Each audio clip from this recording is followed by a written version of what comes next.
What really happened with your host, Mike Rivero. You're listening to the Republic Broadcasting Network, where you'll find out what the Fukushima's going on. And aloha, America. Welcome to our show today. It's Monday, May 14th, 2018, almost halfway through the month here. We have got a lot of stuff to talk about today. The phone lines are open, 800-313-9443. Mike is in our control room, ready to answer the phone, put you on the air with your comments and questions here. So let's just get right on into it because we do have a lot of stuff to cover. Obviously, today is the Nakba Day, the catastrophe, or if you're on the other side, the 70th anniversary of the creation of the state of Israel. A lot of protests, something like 35,000 protesters protesting the move of the U.S. Embassy from Tel Aviv, which is still officially Israel's capital, to Jerusalem. And needless to say, down in Gaza, there's a huge protest going on down there as well by the border fence. And the IDF they're just shooting huge numbers of people, and apparently there's something like 54 people have been killed just today only, and 1,300 have been wounded. And Israel is still taking the position that these peaceful protesters represent an enemy in a war against Israel's borders. So that's their justification, and because it's a war, humanitarian law should not have to apply. Well, there are rules of war, including the kinds of ammunition you're allowed to use on the enemy, and those expanding butterfly bullets are definitely not allowed. So even Israel's excuse for why they're doing what they're doing, they're still in violation of various laws and rules, because they don't care. They don't care. Now, Trump didn't make it to the embassy opening himself, but he did send Ivanka and Jared Kushner, who got on up there and said the usual things to make Israel happy, that Israel has a right to protect their borders, which is kind of amazing because Israel has never officially drawn their borders. Israel's borders are written in dry erase marker so that they can be moved quickly when Israel grabs pieces of other people's countries, which, if you have studied the history of Israel, they're constantly trying to grab pieces of other people's countries. The Sinai, Lebanon, Syria, obviously the West Bank, so forth and so on. Okay, now, little video did come on out from Gaza, despite heavy interference from the Israeli army. And Israeli drones were filmed dropping incendiary devices on the tents housing the protesters. And the video I saw, it looked to me like it was white phosphorus, which again is banned for use on civilians. In fact, its only legal use in warfare is as a smokescreen. You're not supposed to drop it on buildings. You're not supposed to drop it on people. Meanwhile, in order to prevent more videos and photos from getting out of Gaza, the army is jamming all the cell phone systems in Gaza. They're just trying to keep this stuff from getting on out. And so they're basically trying to lock down the cellular networks here.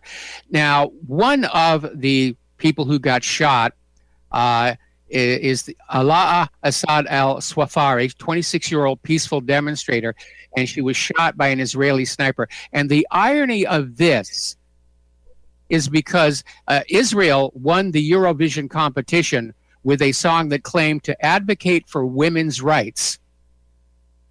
So a little touch of irony there. They're singing about women's rights at the Eurovision, and then they turn around and they shoot women in Gaza for peacefully protesting. I guess women's rights doesn't apply to the Palestinians, only to the chosen ones. It's our rights, not yours. Our rights we're celebrating here. So basically, we're looking at the situation, and it is escalating because along with the move of the embassy and along with the atrocities along the border with Gaza, apparently a bunch of settlers stormed the Temple Mount and the Al-Aqsa Mosque. And so there's fighting going on there. And of course, yesterday, Israel fired over 20 missiles into the Gaza Strip just to prove that they could do it. So Israel is really pushing. I think Netanyahu wants a third intifada that it can use to terrorize the Israeli people into more obedience, as if the threat of war with Syria and Russia wasn't enough to do it. Anyway, Norman Finkelstein is out there talking about crimes against humanity committed by Israel against the Palestinian people. And he's saying, where is the solidarity for Gaza? Everyone's always talking about solidarity with Israel or solidarity with these people, solidarity with that people. How about solidarity for the Palestinians? Because all they're protesting for is their promised right to return to their homes that were taken from them during the creation of the State of Israel. And the United Nations has passed resolutions saying the Palestinians have a right of return. In fact, Israel's membership at the United Nations carries with it a condition of a Palestinian right of return. And I think, given what is going on down at the border of Gaza and Al-Aqsa Mosque, it's time for the United Nations to kick Israel out, because they have not complied with the conditions placed on its membership. There were two: the right of return, and then if the Palestinians of their own free will chose not to return to their homes, Israel would financially compensate them for the properties. Israel has complied with neither one. And this has been going on for 70 years. 70 years. And because of Israel's lock on all these Western governments and the corporate media, everybody just looks the other way. If this were a mirror situation, if the Palestinians were just gunning down Israelis at random, imagine the reaction you would see, both from the U.S. government and the U.S. corporate media. It's a massacre. It's horrific. It's the beginning of a new Holocaust. But because it's Israel versus Palestine, nope, no story here. Don't need to worry about that. We're going to do a shout out now to our on-air affiliates who are just now rejoining our network. But the reality is there is a dark side of Israel's independence. And Israel was basically built on one of the biggest lies of history, that Palestine was a land without a people for a people without a land. And that is absolutely not true. Palestine has been continuously occupied for 2,000 years. There was a thriving culture when Israel started to come on in and carve sections of it off. They did mostly agricultural exports. They had their own music. They had their own arts. They were world-renowned for their embroidery. They had their own coinage. I got a whole bunch of stuff people have sent me over the years, artifacts of Palestine. There was a people in Palestine, and they've been displaced. And they were promised a right to return to their homes, and that's what these protests are all about. They just want what was theirs. That's it. Now, turning on over to Syria, apparently the battle for southern Damascus is entering what is hopefully being described as its final phase. And the cities of Beit Sam, Babila, Sida Magdad, and Yelda in southern Damascus have basically been liberated. And forces are now looking at combating ISIS in the Yarmouk refugee camp, Tagadom, and in the northern part of Al-Hajar al-Aswad. And the Syrian Arab Army, the Palestinian Liberation Army, and other pro-government factions have liberated the Educational Development Center, the Assad bin al-Furat School, the United Nations Relief Welfare Agency School, the Jazeera Roundabout, and multiple nearby points in Al-Haraj al-Aswad from ISIS. Currently, the main clashes between government troops and ISIS members are going on near the town hall. Meanwhile, the Syrian Air Force has stepped up its bombing campaign against the remaining ISIS fortifications in the area. Now, according to the ISIS-linked news agency Amaq, 38 Syrian Arab Army soldiers have recently died in the clashes in southern Damascus. This is all but over. Assad has won. Unless the U.S. does another false flag chemical weapon attack and just goes on in again, which we cannot possibly rule out. Meanwhile, as part of the deal with Syrian authorities, militants who are now leaving the battle area are surrendering their medium and heavy weapons. Apparently, they're being allowed to take their light weapons with them. And among all these medium and heavy weapons, they're finding huge amounts of Israeli-made weapons. And that may explain why ISIS and Al-Qaeda never attacked Israel, even though they're supposed to be these dangerous Islamic terrorists. And I'd like to make a little point here. If Israel has so many weapons that it can hand them out willy-nilly to terrorist groups, why do they need more weapons from us?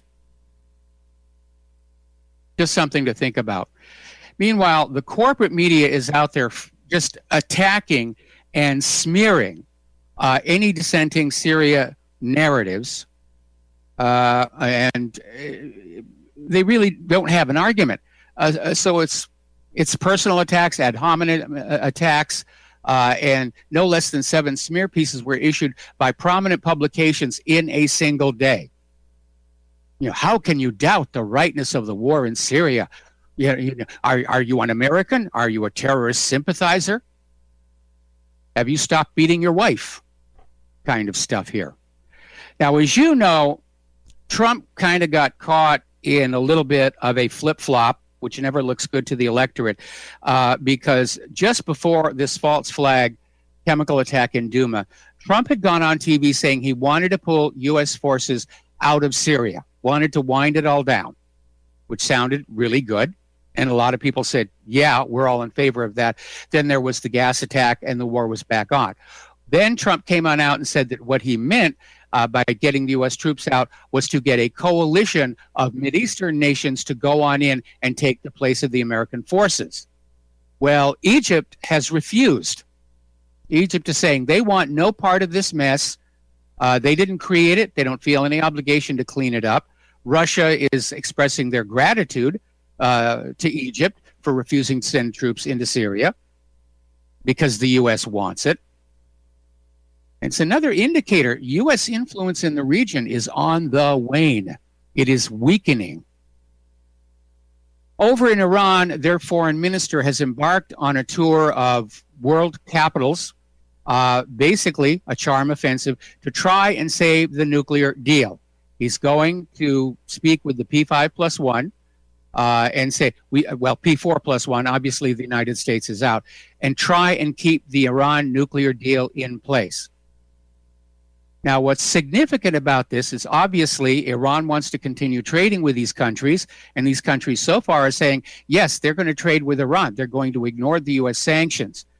But there's another aspect of this you need to keep in mind.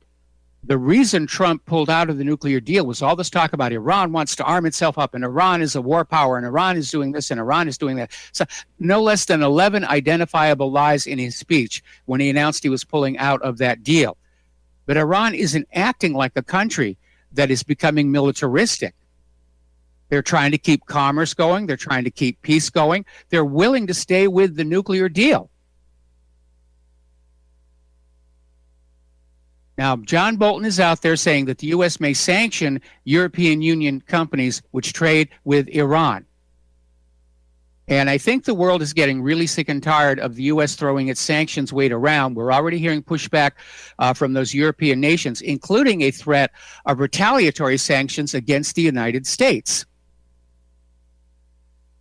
Now, Europe's economy is weak, that's true, but ours is far more fragile. We can't survive a trade war with Europe. We can't survive sanctions. It's the downside of globalism. The U.S. government weaponized sanctions in order to basically influence other countries. And he's running a very high risk here. In fact, there's an article over here at Tom Luongo saying, will Trump torch the global economy on the bonfire of his vanity? And Trump is out there, again, we want regime change in Iran. We want the Shah back. I'm sorry, he's dead. Well, we'll get the son of the Shah back. And the Savak, they kept those gosh darn Iranians in line. They know how to keep a population under control. So basically, we're going to see the global economy take a hammer blow, a serious hammer blow. Another article castigating Donald Trump, this one out of Zero Hedge, Trump's Pyrrhic victory. The U.S. opts for a path that can only lead to war. Well, of course, that's where it's going. Trump has already said he wants regime change in Iran. Now, they did a regime change in Iran back in 1953. They brought down the legitimately elected government of Mohammad Mossadegh, and they installed the Shah of Iran. who was basically a dictator and a tyrant, and he ruled Iran with an iron fist and gave advantageous deals for Iranian oil to British and American oil companies until finally the Iranian people got sick and tired of him and they kicked him out. And then the Iranian people held referendums and they put together a new government. That's one of the lies in Trump's speech about how Iran currently is a dictatorship. No, it isn't. They chose to be there. It's their country. If they want to be Islamic, they can be. And then back in 2009, knowing how to carry a grudge, the U.S. tried a regime change in Iran again against Ahmadinejad. And the lies were easily exposed because now we're dealing in the age of the independent media exposing the lies. And what really brought down that last attempt at regime change were two events.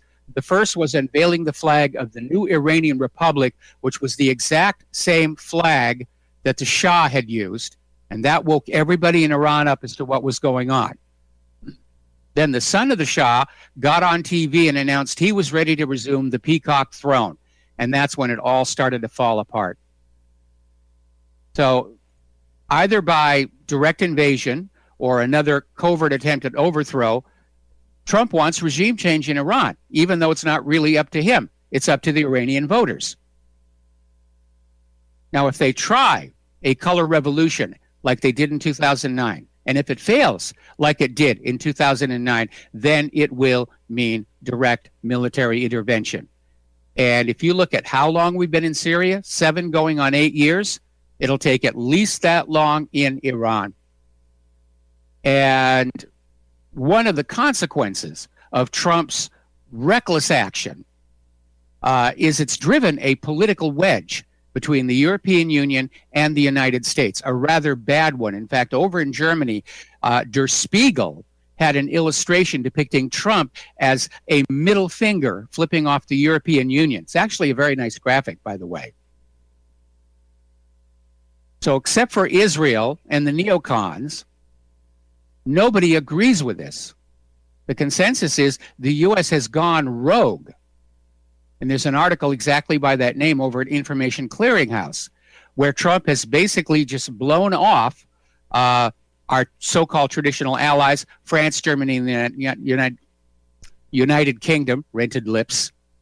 And now the United States is aligning with Saudi Arabia and Israel. And that's the new axis of evil, Saudi Arabia, America, Israel.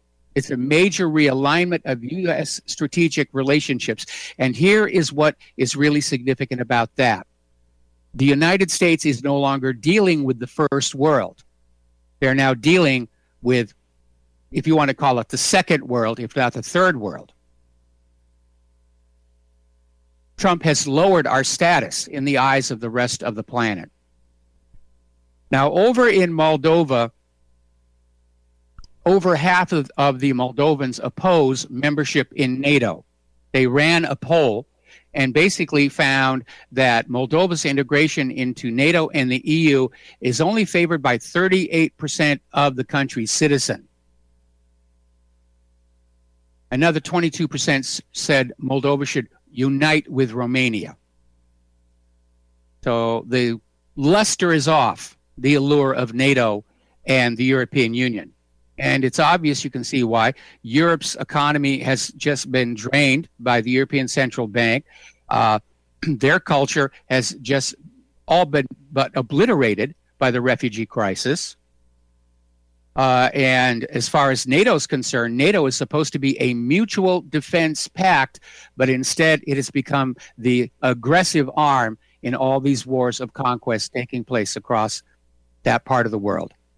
So, yeah, we can understand why maybe the Moldovans are saying, not a good idea to be part of either one of them. Okay, we're going to take a break for commercials, and we'll be right back.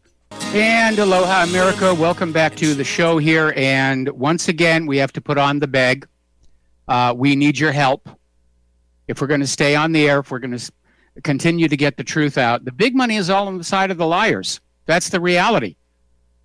These billionaires, they've got all this money that they can spend to hire online shills and basically buy the corporate media up. What Republic Broadcasting Network has is you. And we need you to step up.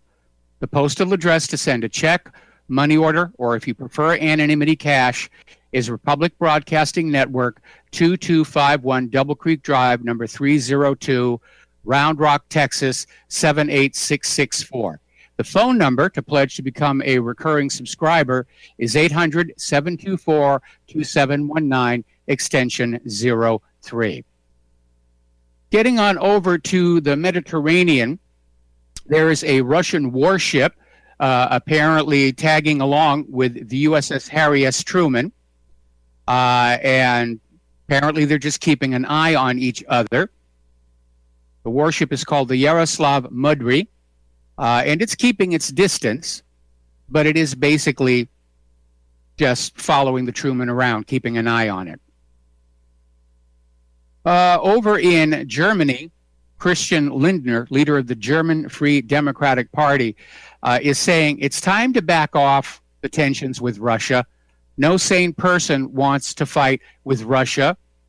And he says it's time to invite Russia back into the G8 or somehow included in the economic associations to get the commerce going again. Peace through commerce. And he's saying it's time for all the anti-Russian sanctions to be dropped without any conditions. These sanctions are strangling the economies of so many countries around the world. They're harming Europe, they're harming Russia, they're harming American businesses. Also, the U.S. government can get Russia. We got to get Russia. Those Russians are bad. We got to get them. Mike Pompeo is out in Korea basically promising that if Kim Jong-un denuclearizes, the United States will not seek regime change.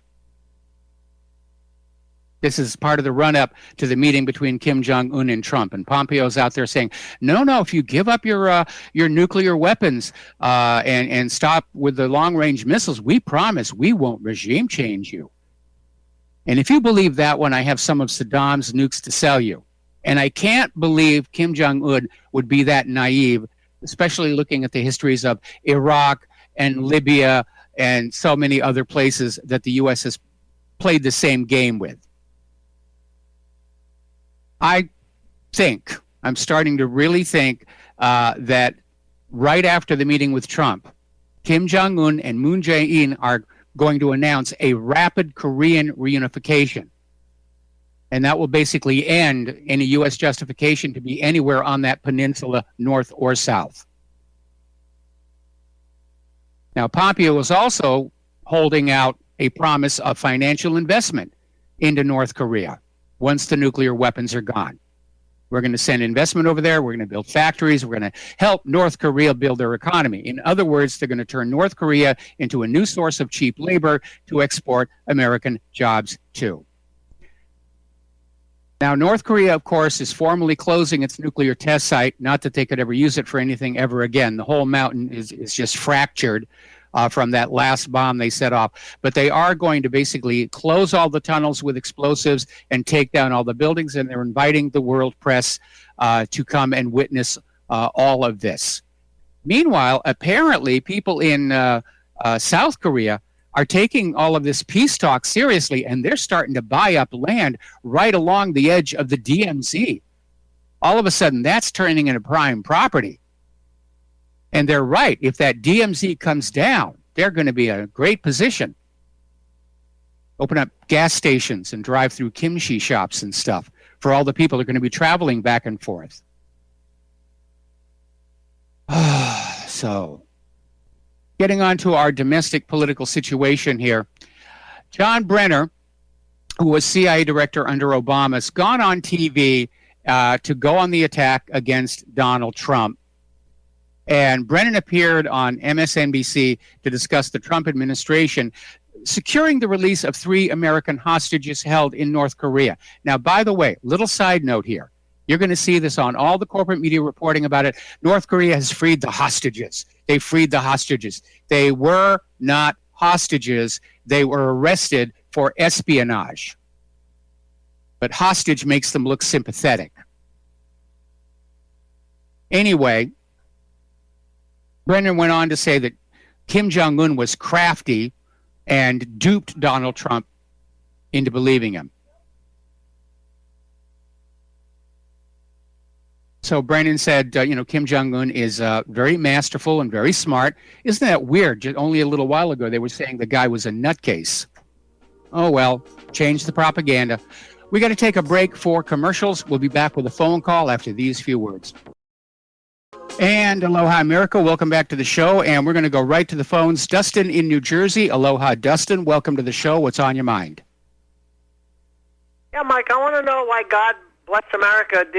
How come he didn't bless the Native American Indians, who were the indigenous population of this country? Well, because they didn't call themselves America. That's why. I want people to think about that, though. Like, God bless America, or God's chosen ones. If you believe in God or not, look at what's going on in the world with your own eyes. It's all about power, about human beings controlling other human beings. This is what it's about. It's not about God this, God that, or just not about money anymore. These people got oodles of money. Just look at Ivanka's dress today, $2,500 dress probably. Kushner saying we're righteous and all. Righteous and sovereignty he was talking about, Mike? Sovereignty. What about the sovereignty of the Syrian people? This is ridiculous. Well, they're just out there with the sales pitch, trying to convince everybody to go along with their agenda. And you're right about, people using God to get their populations to go to war because it's cheaper than actually paying them. There's a movie called Cold Mountain, which is a really good movie. It takes place during the Civil War. And at one point, there's a line in there where the main protagonist is out there saying, I imagine God must get very tired being called down on both sides of a conflict. Yeah, Mike, I'm Catholic. I went to catechism. I went to Catholic school, but this is about power. It has nothing to do with God. It's being used. Believe in God or not, this is about power, not about money. It's about power and control over other human beings. The Israelis, not the Israelis per se, but the Zionists, they don't care about the Palestinian people, just like they don't care about the American people. Otherwise, they wouldn't have outsourced your jobs and bailed out the banks and Wall Street and stuck you with the bill. They don't care. They never cared. They're all about themselves. They have an unshakable sense of entitlement, and they think the world is supposed to just treat them very well. And everybody else, they're either useful or they're not useful. Remember when Bush called them the useless eaters? Andrew Carnegie actually believed that the super rich were a distinct species of human beings, and that all the rest were they were children of a lesser god, and they were just there to work and make the super rich richer. See, the problem is wealth is addictive. It doesn't matter when you get up to that kind of money. It doesn't matter how much they've got. They got to have more because it's the thrill of getting more that drives them. Which would probably would be power then, right? Because they have so much wealth, there would just be power to control people. Remember Occupy Wall Street? People ripped on it, but when Occupy Wall Street was walking past Wall Street, the higher-ups were drinking like champagne out the windows, looking at all the little people down below. That's why they build these buildings so high, Mike, to look down at the little people below. That's what it's about, the small-minded people. We stick them with their TV shows and their sports, right? The crap. Have you ever been to Wall Street? Yes, have you ever been to Wall Street? There are barricades permanently built into the streets there. Where with a flick of a switch, they just shoot right on up. It's a very well-protected area because they understand what it is they're doing to the country, and they understand that people who are awake and realize that private central banking and the stock market aren't there to serve the general population. They exist to serve themselves. Just like in the old days of old, remember with the kingdoms? The people who didn't have anything lived on the outskirts of the kingdom. The kingdom was surrounded by walls. It's the same now. The walls aren't seen until they come up out of the ground. It's the same system. The kings and the queens and the paupers, right? The nobodies. They raid you for your tax money. They'll take your chickens and your daughter for for the money, right? That's the same as it is today, Mike. I need to give you a little historical correction here, because the whole point of a large castle was not just to protect the king and queen. The king and queen had their own protection. It was called the keep. But the reason for the larger walls around there was if a foreign enemy was invading your country, you would bring all the workers and farmers inside the castle, because ultimately their labor produced the wealth for the royalty, and so you had to protect them. And that was the purpose of the castle system. I stand corrected. Hey, Mike, real quick, I want to mention Russia has a surplus. They paid off their debt to the Soviet Union. It's all paid off. Now they got a surplus. So they got more money coming in than they need. They can give it to the people. I just want people to think about this. We have debt. We don't have a surplus. We have unpayable debt. We are way past the point where it could ever possibly be repaid. And remember, because of the nature of private central banking, it's impossible to pay off the debt, because by design, the debt always exceeds the available money supply. The reason Russia is able to pay off their debts is that Putin's government took over control of their central bank. It's still privately owned, but it's managed by the government, so that Russia's public currency is run as a public utility, the way the American currency was originally set up before the private central bankers got hold of our country. And that's basically when Putin went from being a good friend to at the top of does not get a Christmas card list. Because he's a threat to the system of private central banking around the world. People are going to be looking at Russia, and they're going to say, that's working for them. Why are we not doing that here? Exactly the same has happened in Germany when the Nazis kicked out their private central bank imposed on them by the Treaty of Versailles, came out with a value-based currency. Their economy lit up. It was called the German miracle. And people were looking at that and saying, why aren't we running our economy the way they are? And that's why World War II was engineered. Just look at the EU. They're in debt, too. I want people to remember, China owns Smithfield Foods, which is the largest pork producer in the U.S. They have the Waldorf Astoria. They own one of the J.P. Morgan, or the bank in New York with the 7 stories, and one of the vaults is a football-sized field length. China is the creditor nation. We are a debtor nation. I hate to say this, Mike. I said it before.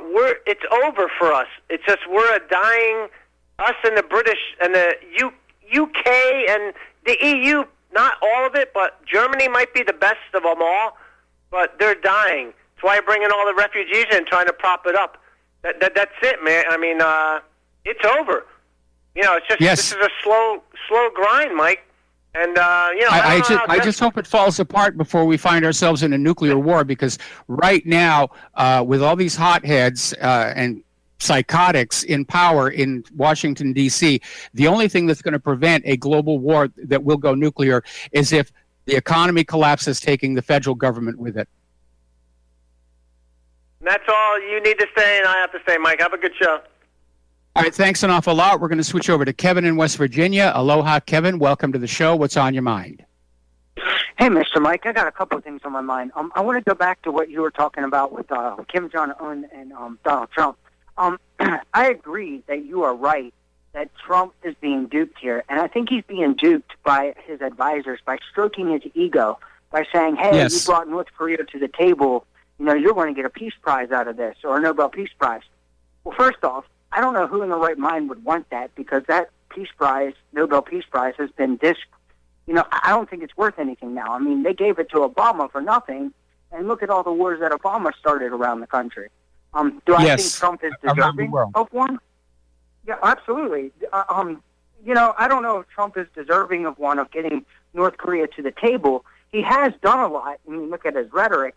You can agree or disagree with that. But my point is that I think they're stroking his ego, and they're setting him up for a fall. This deal with North Korea, it looks absolutely fantastic if we could get them to denuclearize.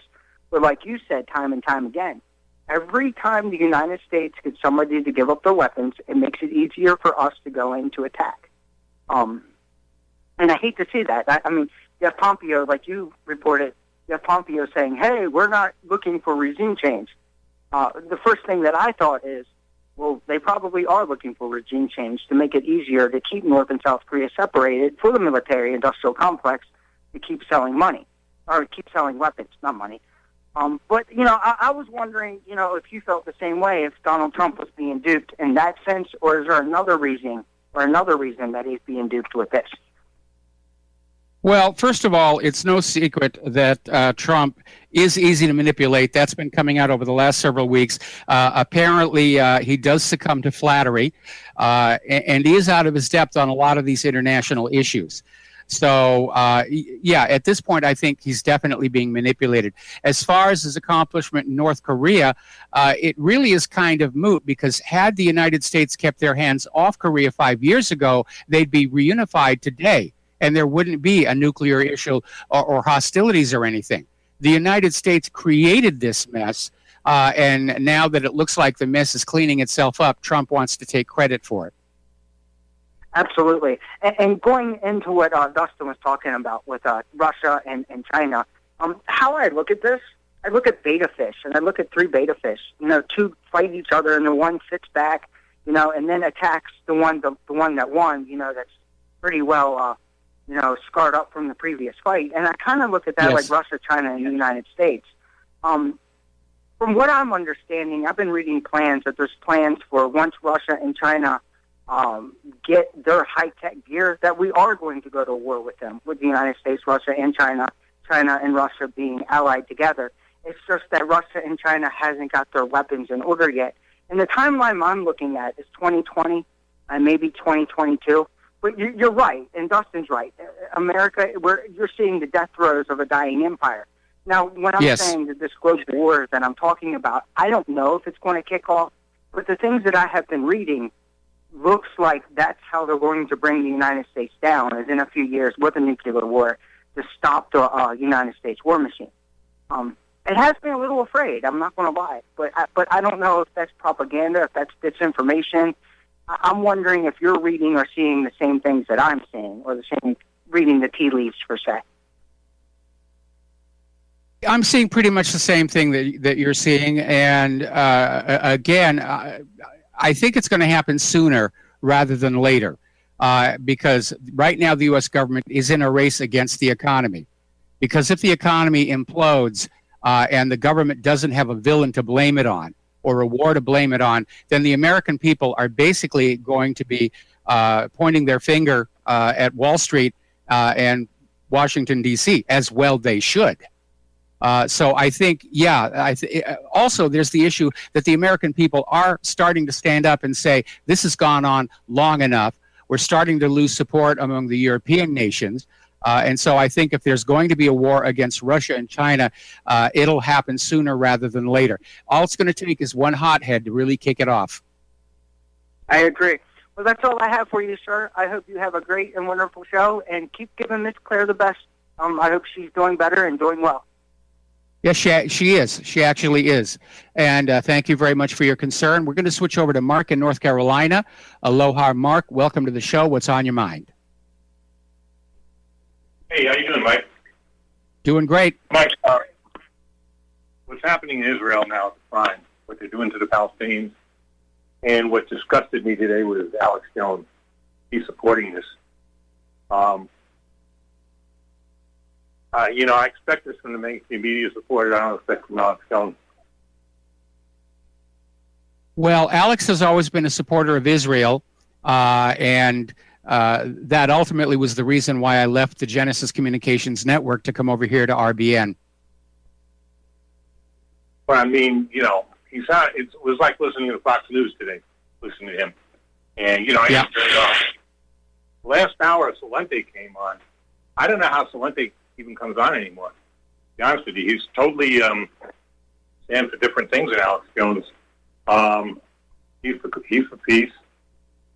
He's for getting our troops out of all these places in the world.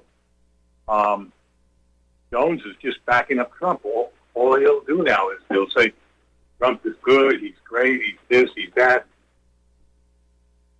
I don't know. I don't know if he's been bought off or if he just, his power corrupts. He's getting bigger and bigger, and maybe he's make deals with some of these corporate monsters in order to get onto radio stations, their AM and FM radio stations, or what? I mean, he's just, he keeps on saying much bigger. What he should really do is go back to the old Alex Jones, the internet. He's plenty popular then. He doesn't need this stuff. He does, because his larger audience is why people like Gerald Salende will come on his show, even if they don't agree with him. They want to get that reach. Go on his old show. I've been, listening to Alex Jones since around 2008. In fact, I remember when you were a guest on there a couple of times. Yes. Yes. And Salente's been on there all the time. As far as I remember, as a matter of fact, I got to know who Gerald Salente is through Alex Jones. And there are certain people like, I don't know if you remember this guy Tarpley. He's not on there anymore. He doesn't come on anymore.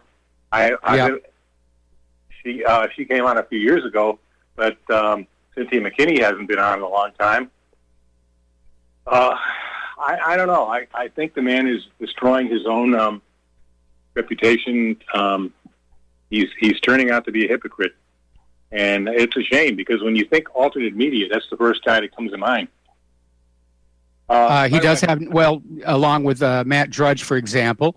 But if you go to YouTube and do a search for Alex Jones, I Support Israel, you'll see a video from very early in his career where he basically declared he was an ally of Israel, and at that point, his rise to media stardom began.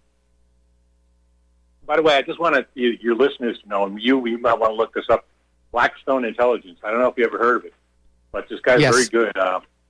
Anyway, he really detailed, I was looking at it on YouTube this weekend, and he detailed exactly Trump's connection to the Rothschilds and how he was bailed out by the Rothschild Bank back in the 1980s when he went into bankruptcy, because his evidently real estate in New York had rock bottom at that time, and they bailed him out. And this is where a lot of these connections are. And and also this Wilbur Ross is now the the Commerce Secretary. His connections to Rothschild, his connections to Trump back then to bail him out. So I think people got to start, wising up and understanding who and what Trump really is too. He is not playing 4D chess. He's controlled. I think the guy who's got who's really had him down pat from the get-go is Richie Allen. I know you've been a Richie Allen show. Well, Mark, got to let you go. We got to take a break for commercials, and we'll be right back with more news. And aloha, America. Welcome back to the show. I want to back up here a little bit to what's going on between Israel and Gaza right now, and to just show you how pathetic the propaganda is getting. Israel and the U.S. are now taking the position that Hamas put all those protesters out there to be shot by the Israelis as a propaganda stunt. In other words, they made us kill them, mommy. That really takes the cake there. They were peaceful protesters. They had flags. They had placards. And Israel was using expanding ammunition designed to just absolutely maim, if not kill outright, anybody it hits.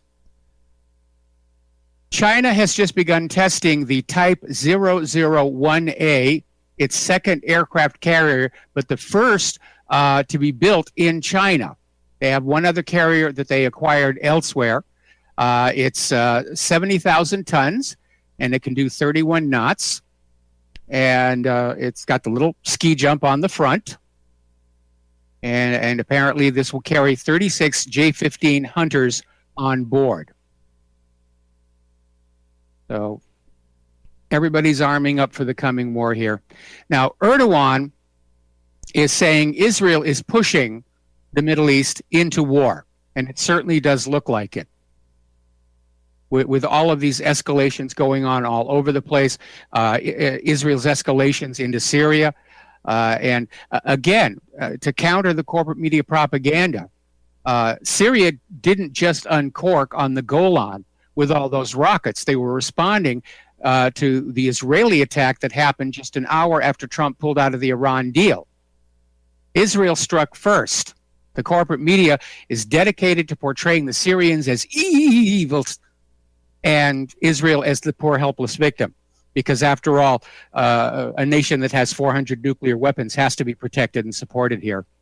So Erdogan is out there saying Israel's pushing the region into war. He's absolutely correct on that. Erdogan also said that the U.S. chose to be part of the problem, not a solution, with the embassy moved to Jerusalem. And in response to what's going on between Israel and Gaza, Turkey has now recalled their ambassadors, both from Israel and the United States.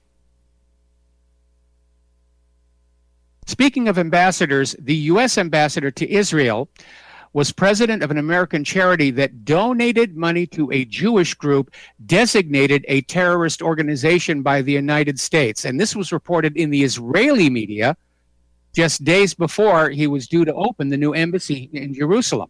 This is David Friedman we're talking about. He was president of American Friends of Beit Yeshiva Center between 2011 and 2017, which raises about $2 million a year for settler-linked programs, meaning the illegal settlements.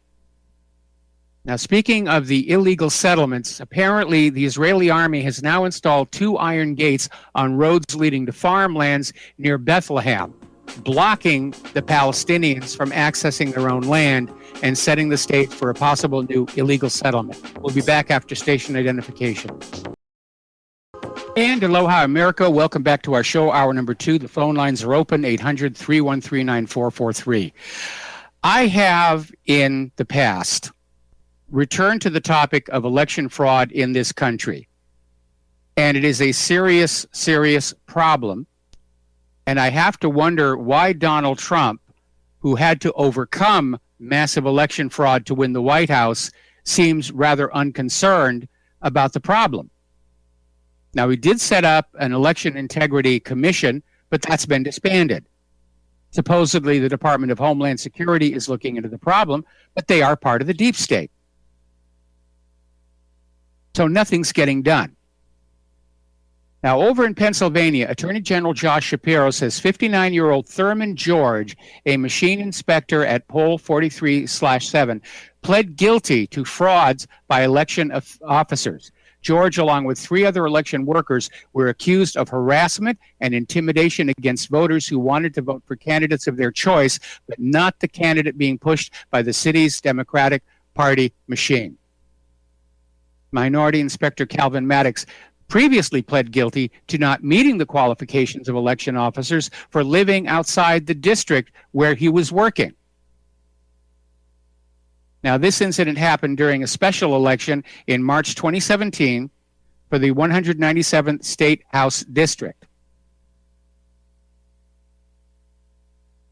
Now, down in Broward County, which have elections so crooked you have to screw those ballots into the ballot boxes, their supervisor of elections office violated both state and federal laws by destroying ballots from the 2016 congressional race too soon. This is a court ruling.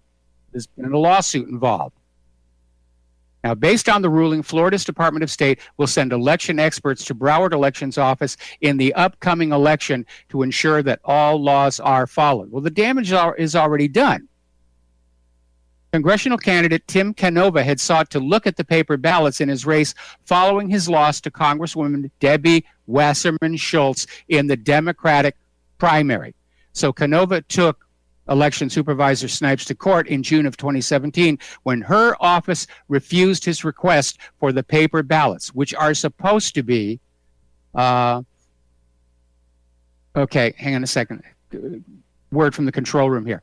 And the law is those paper ballots are supposed to be kept in case of an election challenge, and that's exactly what happened. Tim Canova lost by a very narrow margin. He wanted to look at the paper ballots. Snipes refused. He took her to court, and it's come on out that Snipes approved the destruction of the ballots in September by signing a certification that said no court cases involving the ballots were pending. In other words, she lied. All right, let's go to the phones here. Daniel in Canada. Aloha. Welcome to the show. What's on your mind? Yeah, aloha, Mike. Yeah, the other day I was listening to CBC radio here, and they were talking about protesters getting shot. and killed. And they were talking about how, it was a repressive regime, and it was run by a dictator. And I was a little taken aback. And then I realized they were talking about Nicaragua and Daniel Ortega's government. So apparently, if you're Israel and Netanyahu, you can kill innocent, children throwing rocks. But if you're anyone else, you're labeled a regime, a junta, and a dictator. So I just thought I'd add that. It's kind of funny how the media, it just makes our reality for us. Well, that's their job. That's their job. Yes. The media is the blue pill, and their job is to basically sell you a certain point of view, a certain agenda, a new car, a new cell phone, a new president. Well, not in the case of 2016. They were trying to sell you the other candidate. But that's their job. That's what they're paid the big bucks for. It doesn't cost an awful lot to put the truth out there. It costs something. That's why we need your help. But the really good liars, that's why they make those huge salaries, because they can get up there and look into that camera and just absolutely convince you that up is down, left is right, and black is white. Yeah, it's funny too. Like I never hear anything about Israel's nuclear arsenal. It's like it doesn't exist. This is another thing that the media hides from us. And back in the WikiLeaks cables. Well, hang on. I'd like to respond to that. To that. That's why we have the independent media to report on those things. And the corporate media has sort of tangentially mentioned the issue a couple of times, especially when those documents emerged from the former government of South Africa. They had to cover that. They couldn't ignore it. But yeah, the corporate media is there to protect Israel from criticism. Yeah, like Iran, how could Iran possibly be a threat? They don't have nukes, so if they did use one, they would be turned into a parking lot in about 20 minutes. We're never told that. You're absolutely right. You're absolutely right. The nuclear threat in the Middle East is Israel, which has nuclear weapons, the means to deliver them, and a demonstrated historical belligerence to everybody else around them.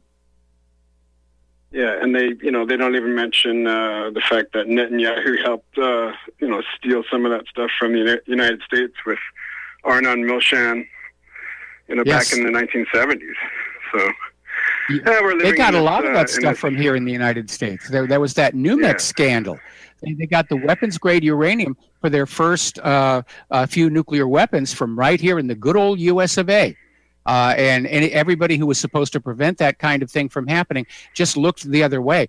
I remember hearing the story on TV about how there was this weapons-grade uranium plant that had come up with a huge material unaccounted for. And the 24 hours later, the report was saying, nothing to worry about. It's just stuck on the inside of the pipes in the facility, and everything is just fine. Go back to sleep. Yeah, it was funny, that WikiLeaks cable that came out that said Colin Powell mentioned, I think he was talking to John Podesta about Israel's 200 nuclear weapons. And that got leaked, so I don't know. They were not even the United States isn't supposed to give any aid to Israel because of their nukes that they don't declare. You're absolutely right. You're absolutely right. Do you remember Obama's first press conference as president? And Helen Thomas asked him point blank, what nations in the Middle East have nuclear weapons right now? And Obama put on his tap shoes and he tapped away saying, well, we're concerned about escalation in the Middle East. And obviously proliferation is an issue we have to look at. And 24 hours later, Helen Thomas was gone. Yeah. She was a real Semite, actually. And then somebody ambushed her. Somebody ambushed her with a cell phone camera to try and make her look like an anti-Semite a couple of days later. Yeah, and she said, "I am a Semite." Yes, she's like Lebanese or even Palestinian. I can't remember, but yeah, she was a legend. All right, thanks, Mike. I'll leave you with that. All right, thanks an awful lot. We're going to let you go, and we're going to do a shout out now to our on-air affiliates who are just now rejoining our network. Pardon me.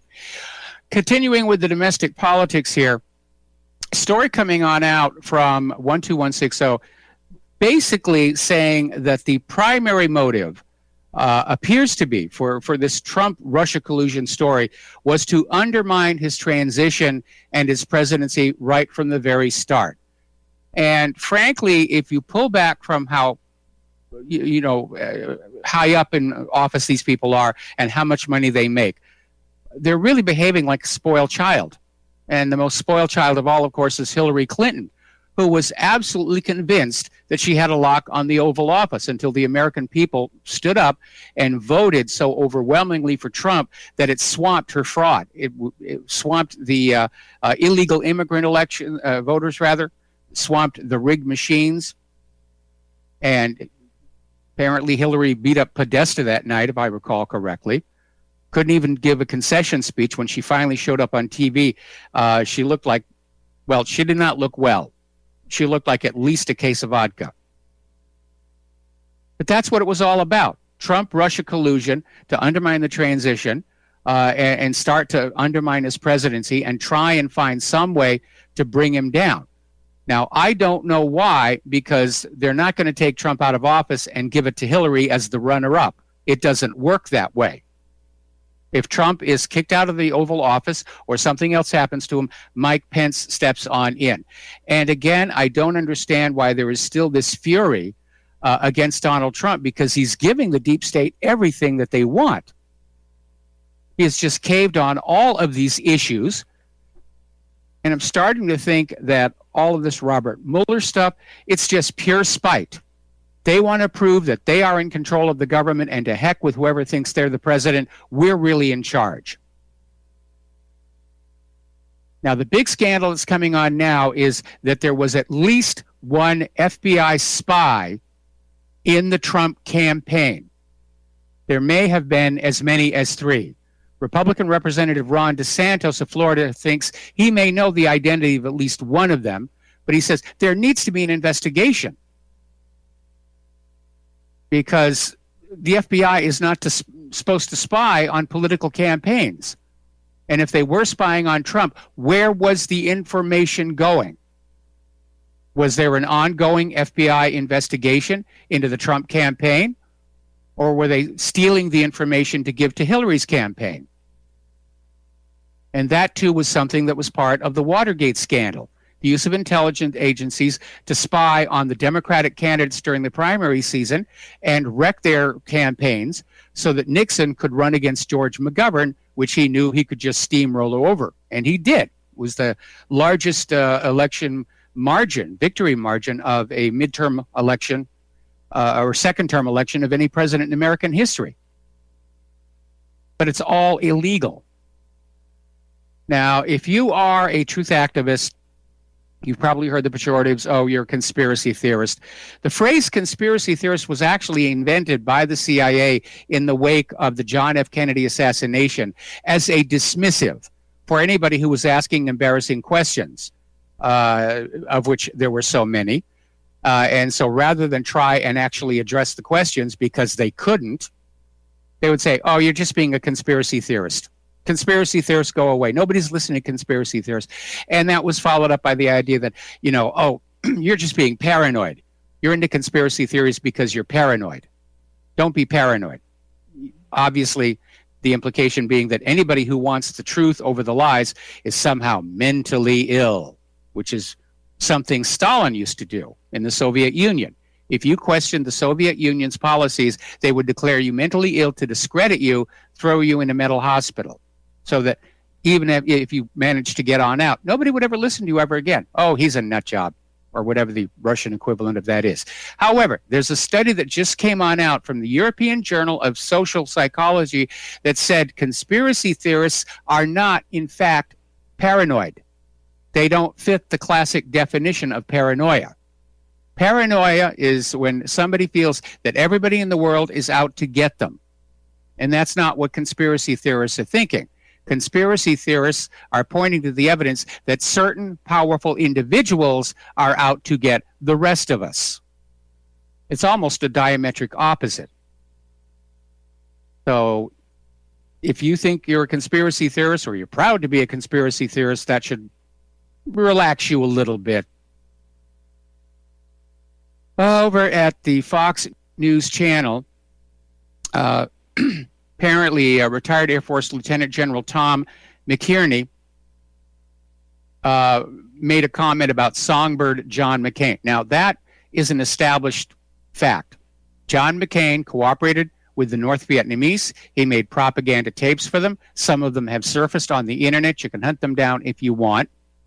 But because of that comment on the air, Fox News has basically fired Lieutenant General Tom McInerney.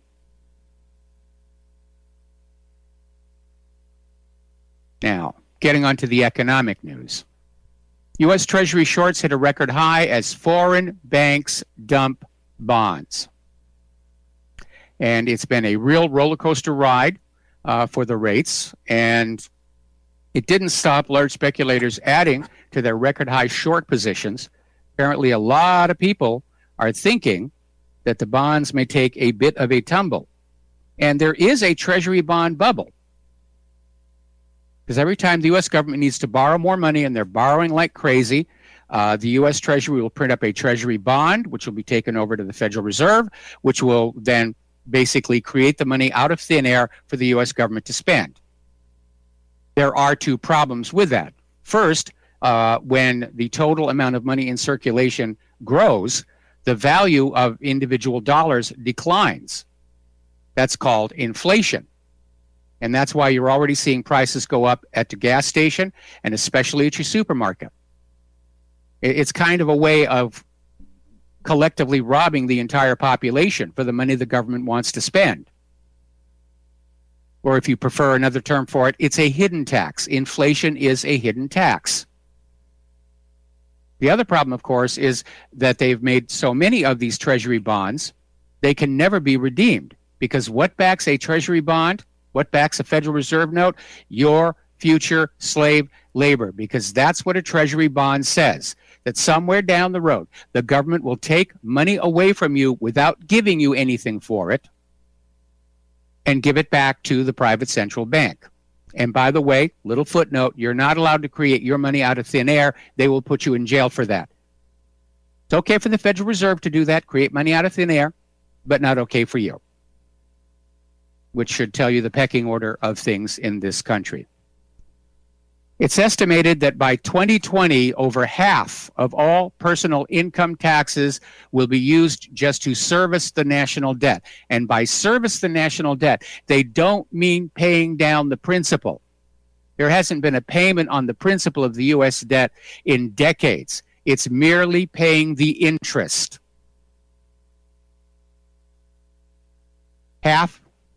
Over half of all personal income taxes just to pay the interest on the national debt. You are all debt slaves, and the private central bank was set up to make you that way, with the willing complicity of the United States federal government, the U.S. Congress, and President Woodrow Wilson. Story coming out of Investment Watch blog, experts are saying it's looking like 2008 all over again. Manarino is saying we're seeing history repeat itself. Well, one of the reasons we're seeing history repeat itself is because those who caused the mess in 2008 escaped the pain for it. The losses from the meltdown of the mortgage-backed security fraud, for the most part, fell on the American people with bailouts and quantitative easing and TARP and all the rest of it. Congress, who I'm sure their stock portfolios are invested in those Wall Street firms, voted their wallets. And they voted to basically take money away from the American people who did not create that mess and give it to the bankers. And so the bankers had no incentive to learn from what they had done and every incentive to say, hey, we can do it again. And if it messes up, our good buddies in Congress, they'll just take more money from the American people and give it to us to sort out the mess. Well, that may not be as easy as it sounds this time. Another article here out of Russia Today. A third of the U.S. stock market may be wiped out as consumer spending is maxed out. This according to Saxo Bank chief economist Steen Jacobson. And he's looking at factors including growing credit loans and fiscal deficit. And it says all the data is that the consumer is maxed out. There's nothing left. And I've been telling you that for the last 6 months. There's no more out here. And as long as Wall Street continues to operate as if there is still a vast pool of untapped wealth in your pockets and you're just being a greedy person to not share it, then we're definitely headed for a major crash. Consumer debt has increased by 47% since 2008. People are being forced to live on their credit cards because of the low wages and salaries. We'll be right back. And aloha, America. Welcome back to our show. We're going to go back to the phones to Brendan in San Francisco. Aloha, Brendan. Welcome to the show. What's on your mind? Hey, Mike. Simply, I just want to say we need to stop funding these wars. We need to stop funding all this illegal government. And that's something I think even liberals, left, right, conservative, everyone should be able to agree that we cannot keep funding this machine, this monster. That's probably the only power we have is the purse strings. And if we can organize and get our junk together, we could probably make a dent in it. Like, we're just paying our taxes like useful idiots. And we should be able to say where specifically our tax dollars are spent. And I guarantee you, you'll probably never see another war, again, if people could truly say where their tax dollars go. What do you think? Well, I used to think that instead of the 1040 form, that all Americans should be sent a shopping list, and on it are all the things the government wants to do with a little price of what it's going to cost for that individual taxpayer and a little checkbox. And you would just go down that checkbox and say, yeah, roads, schools, hospitals, skip over the ones about war and money for Israel, and then you'd tally it up, and that would be how much you'd send on in. But of course, the whole point of the government is they don't want you to have a say over where your money goes, because right. We know this. Yeah. So yeah, let's do something about it, and let's make it a freaking point to, I'll talk to every liberal, I don't want to use a bad word, but these folks that are brain dead and go, do you really want to fund wars? Do you want to fund Israel? I mean, there should be free airtime for any politician that wants to, run for office and say this is part of the public good. You don't need $1 billion to run for office anymore. You get free airtime. Oh, yes, you do. Whatever other mechanism. Yes, you do. I mean, the system has become totally corrupted. I mean, when our country was set on up, there were rules to basically make sure that our elected representatives really did represent their constituents. By limiting the amount of money that they could collect from individuals so that the ultra-rich couldn't buy them. And then those laws got voted out because members of Congress are greedy. And once those laws were out, then the rich could buy the government. And, those rich people who wanted war, they're going to get their war. Right. So here we go again. We simply have to prioritize taking control of our purse strings. And every other thing is secondary to that, because if they have the money, they just can continue on this path. And we could do a Tea Party thing and say, you have to swear an oath to abide by this, don't write bills and laws that subvert what we're trying to do. We want our country back. And the Tea Party was pretty successful with getting Republicans to state where they stood on, abortion or guns or whatnot. I mean, this tax thing could be the game changer, because I don't see any other way out of this mess. I mean, we're paying for our own demise. We're paying for our own enslavement. And I mean, if we can have everyone on the tip of their tongue say, we're not paying for this crap anymore. I mean, I think about this long and hard, and I don't see any other way, man. So there you go. Thank you. Yeah, the problem here right now is that the government, the Federal Reserve, is simply printing up whatever money the government needs to prosecute the war. and then our great-grandchildren and great-great-grandchildren will get that bill. Again, I do not favor a violent revolution. I don't think the American people are ready for that yet, but I continue to see signs that this country is very fragile, both economically and in terms of the federal government. I'm seeing stark parallels between the parallels between the U.S. and the former Soviet Union and the Roman Empire, and it always comes down to the same thing: too much spending on war until you bankrupt the country. Right. You've stated it quite clearly in your all wars are bankers' wars. I mean, it's right there in black and white. And so with that said, it seems like we're doing a big circle jerk where we just keep going around and around. We need to take control of the narrative and say we're not paying for this crap anymore and start getting everyone on the tip of their tongue, because there are more of us than them. And if we can just get past all this division, divide and conquer, we can start drumming this thing home and to a point where everyone, liberal, conservative, we're all going to agree on this. We have to. I mean, who wants to blow up poor people and brown people and whatever other, and the taxation without representation. I mean, man, this is the argument, and that's it. And I appreciate your time. Thanks. All right. Well, thanks an awful lot. And I know there's a lot of very frustrated and angry people who are out there wondering, what are we going to do? And obviously, there are limits on what we can do. And it was set up that way. The elections are rigged, so we can't vote people out who are loyal to a foreign government. The private central bankers are in control of the economy. All we can do is continue to educate our fellow American citizens so that they don't have the support to go to war. Go back to your Sun Tzu. We got to take another break for commercials. Back with more phone calls after these few words. And aloha, America. Welcome back to our show here. We're going to go back to the phones to Andrea in Oklahoma. Aloha, Andrea. Welcome to the show. What's on your mind today? Yes, aloha. I don't know if you've seen American Made, but it's outstanding, and talk about feeling helpless. All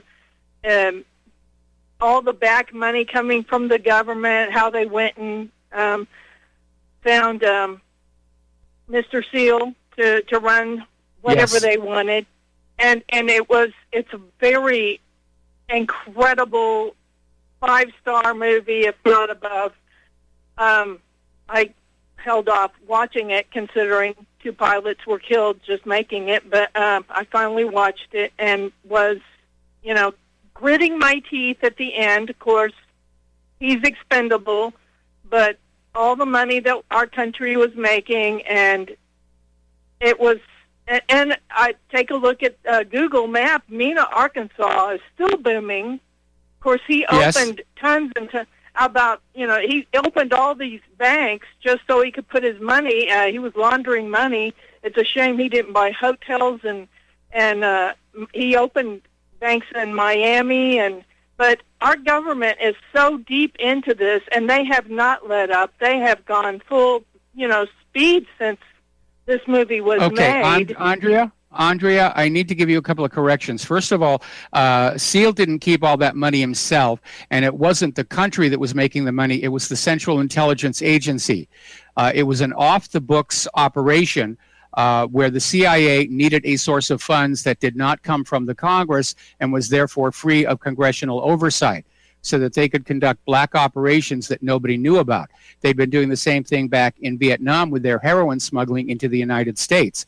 And Barry Seal was one of several pilots that were running this smuggling network. It was a gun and drug running operation, guns down to the Nicaraguan Contras. The same planes would bring the cocaine back. It would be sold, and it was being laundered. And a lot of this centered on then Governor Bill Clinton. And an institution known as the Arkansas Development Finance Authority, which was basically how the money was paid out to the suppliers of the clandestine operation, the people who were making these untraceable guns.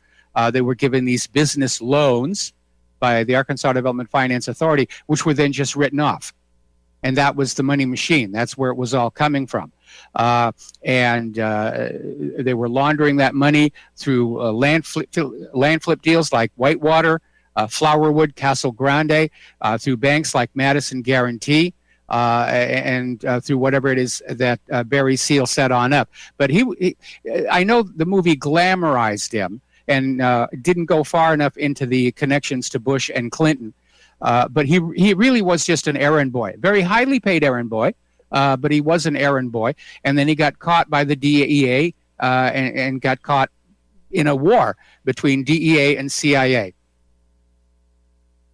They also showed in the movie, they only showed Reagan, but it's just a taste. This is just a taste of what our government does behind closed doors. And it's like, how will we get a grip?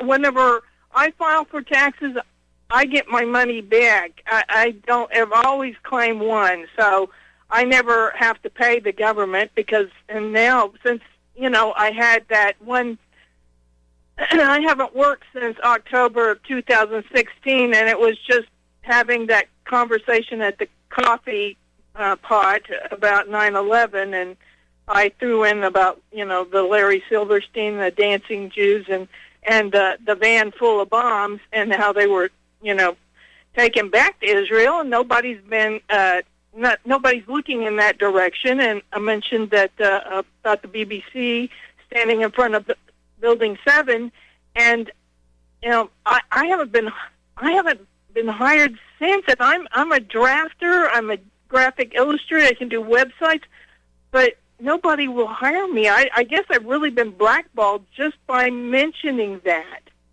And so Yep. it's just, it goes so deep.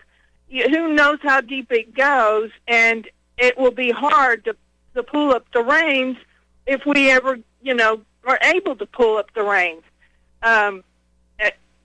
We will need somebody like you in office that could, really, keep an eye on things, but it's like so much goes under the surface that I'm sure money just flows everywhere. It's Yeah, it is the haves and the have-nots here. Basically, one of the problems that we are having to deal with in trying to educate the American public are all those Americans who made that moral compromise to say, yeah, I can get a better job if I'm willing to go along with, the knowledge that the CIA is smuggling cocaine and selling it to our kids, that this person was assassinated. I remember my first taste of just how much control was being exerted was all the way back in 1994 when I had first uncovered the evidence that Vince Foster's suicide was questionable. And I'd worked at all three networks, and I had friends in all three newsrooms. And I went to all of them and I said, you need to look at this. And they said, no, we can't look at that. That's the third rail. If I touch that, it's my job. They already knew Vince Foster had been murdered. And I lost a lot of respect for those people, not because they didn't want to talk to me anymore. I didn't really care about that, but because these were supposed to be newsmen and newswomen, and instead they had made that moral compromise. I want to keep my nice, well-paying job, therefore I will look the other way at government wrongdoing. That saying, throwing the baby out with the bathwater, I'm thinking that is, there has to be chaos before you can create order. You have to just tear it all down. And since I think since our president didn't do that, tear it all down as he walked in, you still have the disorder. And I just want to leave that as a thought for people to think about. I don't think we have to tear it all down. I think it's coming down. I don't think they can save it. All we can try and do is somehow restrain the U.S. government from blowing up the planet in its final death throes as it thrashes around on the floor. I don't know. If anybody hits Dimona, won't that happen? I mean, there's so many nuclear bombs in one place. Won't it just blow the world in half? No, Dimona's the factory. Israel disperses their nuclear weapons all across the country. Everybody with nuclear weapons disperses them. You don't want them all in one place because then they can all be destroyed by a single incoming missile. And that sort of erases their deterrent value. Okay, well, that's a new thought. I'll have to think about that one. All right, well, thank you so much for your time. All right, you've got it. Thanks an awful lot, Andre. We're going to let you go. The phone lines are now open. Yeah, when you have nuclear weapons, you have them spread out all over. You don't want them all in a bunch. One of the biggest tactical mistakes, probably intentional, during Pearl Harbor was instead of dispersing the U.S. aircraft all over Pearl Harbor and to the outlying airfields, they bunched them up together in just one big lump in the middle of the runways under the excuse that they were more concerned about saboteurs than by an air attack, which ultimately didn't work on out. Okay. An annual financial report released by the Treasury Department showed the U.S. government lost over $1 trillion in 2017. It's getting to be a big problem how much money just goes missing in the U.S. government. And it was $1 trillion just in 2017. That's more than Australia's entire gross domestic product. It's a huge sum of money. I remember all the way back on September 10th when Donald Rumsfeld got up there at the Pentagon and said, well, we've misplaced $3 trillion. Should have been the financial scandal of the year. But of course, 24 hours later, 9/11 happened, and Donald Rumsfeld got off scot-free from that little revelation here. Story coming on out from Russia Today. America is on its way to a $30 trillion debt by 2028. And much of it is from the military expenditures. They're just borrowing and spending money on the military like crazy. And at some point, somebody really needs to ask, are we really going to obtain enough wealth from these nations that are being invaded and regime changed that we're ever going to be able to pay that back? Somebody needs to spreadsheet that out. Because you could win a war and still be running deeply in the red. Now, as you know, Russia has been buying a lot of gold. Gold prices are expected to rise in the near future. And right now, Russia has by far the best gold to monetary base ratio of the G8 countries. In other words, a larger percentage of Russia's currency is backed by gold than any of the other G8 countries, many of which don't back their currencies with any gold at all, such as the United States of America. Over in Chicago, as you know, they are one of the many places dealing with a public pensions crisis. And the Chicago Federal Reserve Bank and the Civic Federation got together with an event talking about the pensions and said they'd actually come up with a solution. It's a special property assessment, which would be about 1% of the actual property value each year for 30 years, and they can replace the money in the pension fund. So homeowners with houses worth $250,000 will pay an additional $2,500 every year in property taxes. Those with homes worth $500,000 would pay an additional $5,000, and those with homes worth $1 million would pay an additional $10,000. So what is going on here? It's another double shuffle. The reason the pensions are defunded goes back to 2008 and the mortgage-backed security fraud, when they were just playing fast and loose with these mortgage bundles. Some of these mortgages were pledged to more than one bundle. It was such a hot item. People were just cutting corners, and they broke the securitization chain, so people didn't care if the mortgages were good or not when they put them into these bundles. And because Wall Street's pet rating agencies said these are all AAA, pension funds were allowed to buy them. And when it all came apart, the pensions were defunded. And so what's the solution? Take more money away from the people to replace what the bankers took from the pension funds. That's what they're really talking about here. Once again, they're going to soak the American people to pay for the sins of Wall Street. Now, Volvo has come out with a rather interesting admission, and it's probably going to have a significant impact on China relations here. But Volvo is saying that their cars, which are being built in China, might actually be superior in quality to those it makes in Europe. And Everybody knows China is a manufacturing powerhouse. They're all raised to respect the idea of making things, making good things. Yes, they'll make junk if that's what the importers want to import, but they make good things, things we can't even make in the United States, like the iPhone. So in an interview with Australia's Go Auto, Volvo's senior vice president of design, Robin Page, admitted that some people were concerned about the automaker's decision to build many of its vehicles in China. And he came on back and said, we're getting a better quality vehicle. Now, I remember back when we had our Xterra, and I got it because it had a good reputation. And then all of a sudden we had problems with it. Electrical system went out. We lost 2 engines. And finally, I just bailed it up and donated it to Kidney Cars. And I was talking to the dealership, and they said, well, actually, there's a problem. Because the Xterras actually made in Japan are wonderful, but the ones that were being built in the United States had serious deficiencies in them. And it's another reminder how the transformation of our educational system into an indoctrination system has left the local workforce without the necessary skills to compete in a global market.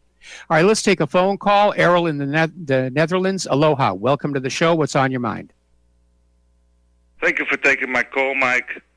It's amazing how to see the isolation of American workforce. Not only the workforce, but in a sense of what we are now seeing in a total world spectrum.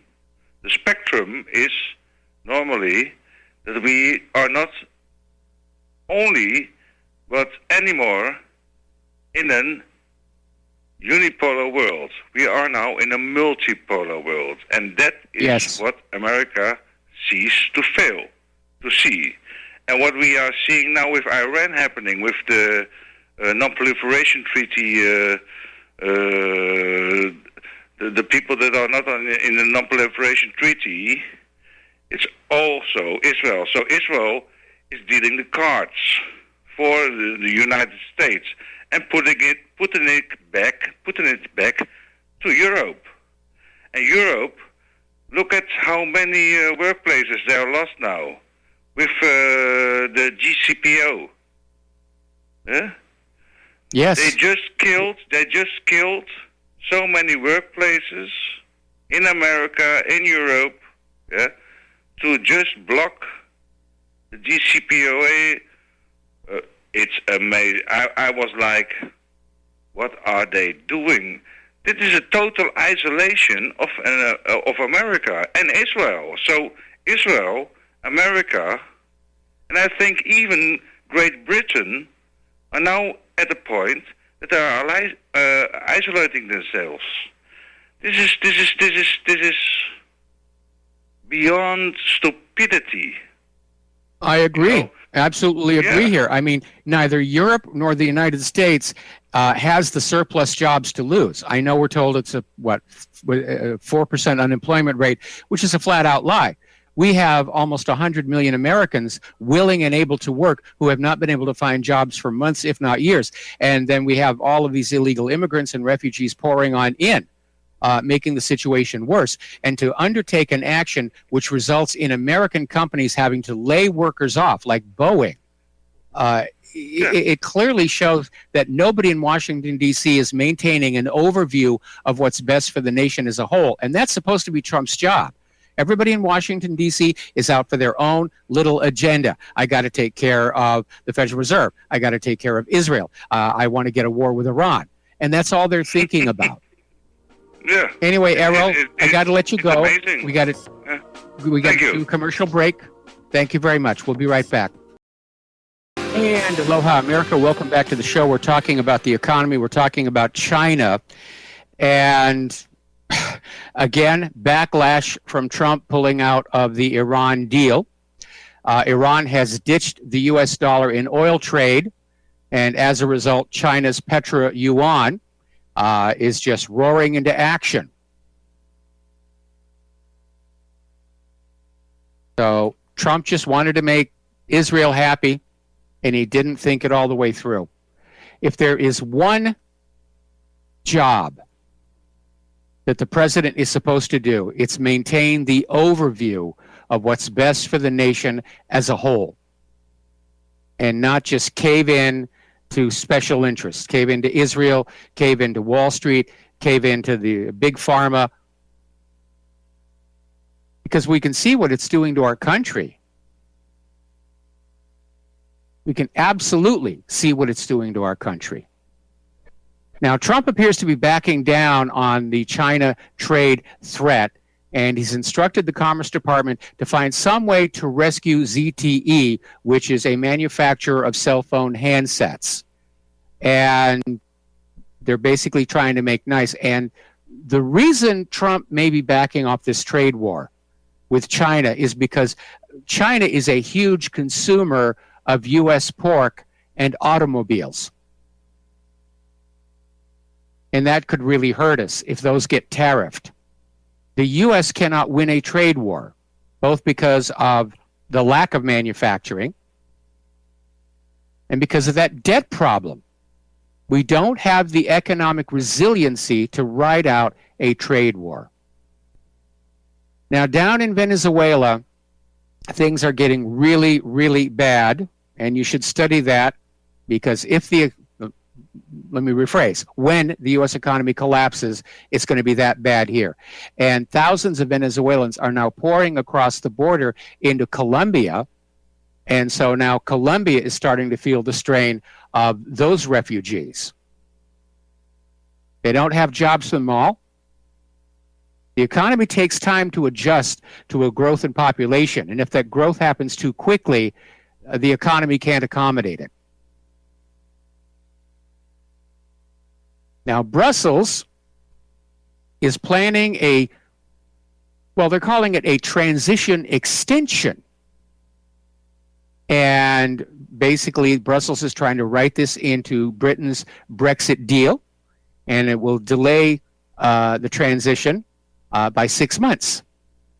And then another 6 months, and another 6 months, and another 6 months, and another 6 months, and so forth and so on.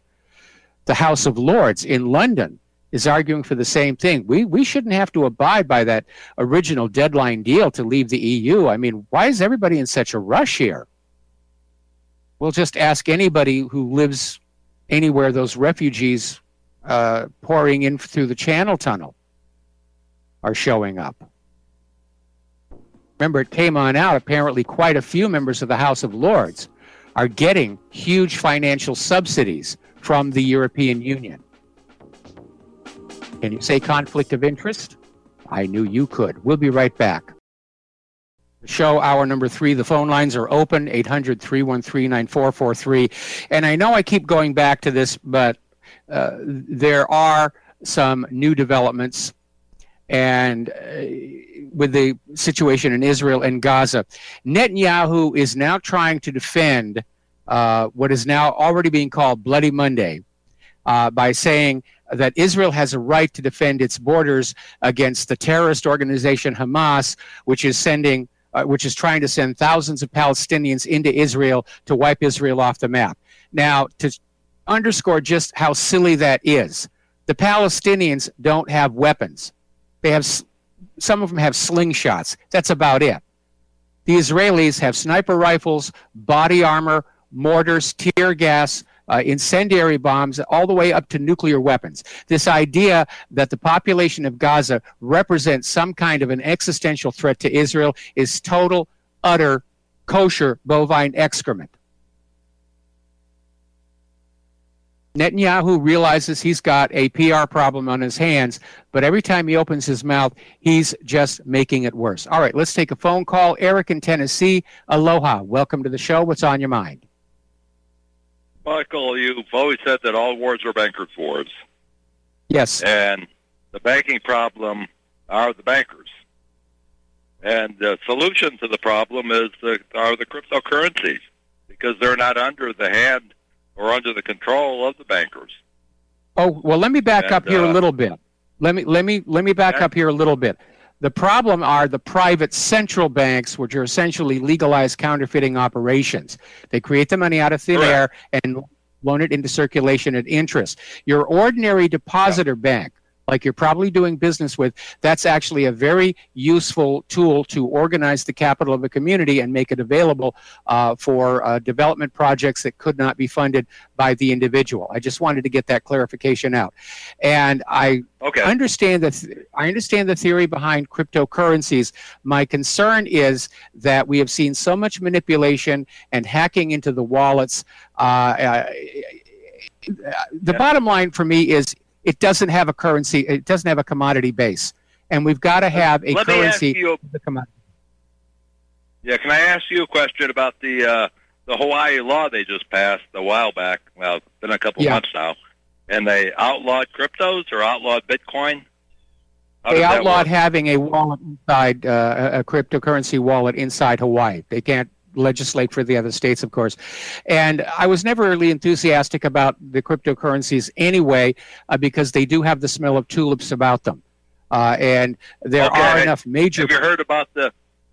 Have you heard about the new one that's... Eric, please stop interrupting me. Okay. Okay, sorry. My concern is there because of all these Bitcoin mining machines. I mean, people are stealing computers to mine these Bitcoins. And the problem is, if somebody is able to get enough Bitcoins to start an upward trend in the price, they could do a classic pump and dump. And there'd be nothing to hold up the price of the Bitcoin if confidence in it fell, because it has no commodity base. How about a gold-backed cryptocurrency? If there was a gold-backed cryptocurrency, I think that would possibly be workable. There is, right now. It's actually going to go live in, I think, about 5 or 6 days. Send me a URL. I'll take a look. Carrotbankcoin.io. Wait a minute. I think, didn't they try the same thing a few years back? No, not at all. Never. Okay. Hey, Carrot Bars just recently got into the cryptosphere, and they're the first company that are backing their cryptocurrency by half the gold at this point. So it's just something to look at. Send me the URL. Send me the URL, and I'll take a look at it, okay? Okay, it's just that simple. It's carrotbankcoin.io. And you can get on there. You can set up an account and log in and check it out, you know? Okay, all right. Well, thanks an awful lot. It's an incredible opportunity. Okay, Michael. And I'm looking out for you, and I'm hoping I can help you in the future with what I'm doing. Well, thank you very much for the kind thought here. But I think I've made it very clear what my concerns about cryptocurrency are. And again, we need a currency that has to have a commodity base to stabilize it. One of the reasons our economic system is in such trouble. Eric, you did it again. Yes. Eric, thank you for the phone call. We're going to let you go. Okay. My concern about the cryptocurrencies is the lack of a commodity base, which means it's going to be chaotic. And it's been up and down and up and down, and I know it's been in incredible highs, but it just does not strike me as a stable currency. And we keep hearing about all these Bitcoin, not the wallets, the exchanges being hacked into. There's been outright fraud. And I don't know. Like I said, I get a smell of tulips about it. And obviously, Eric's a big fan of cryptocurrencies. I'm not. Okay, we're going to do a shout out now to our on-air affiliates who are just now rejoining the network. And we're going to go back to the phones.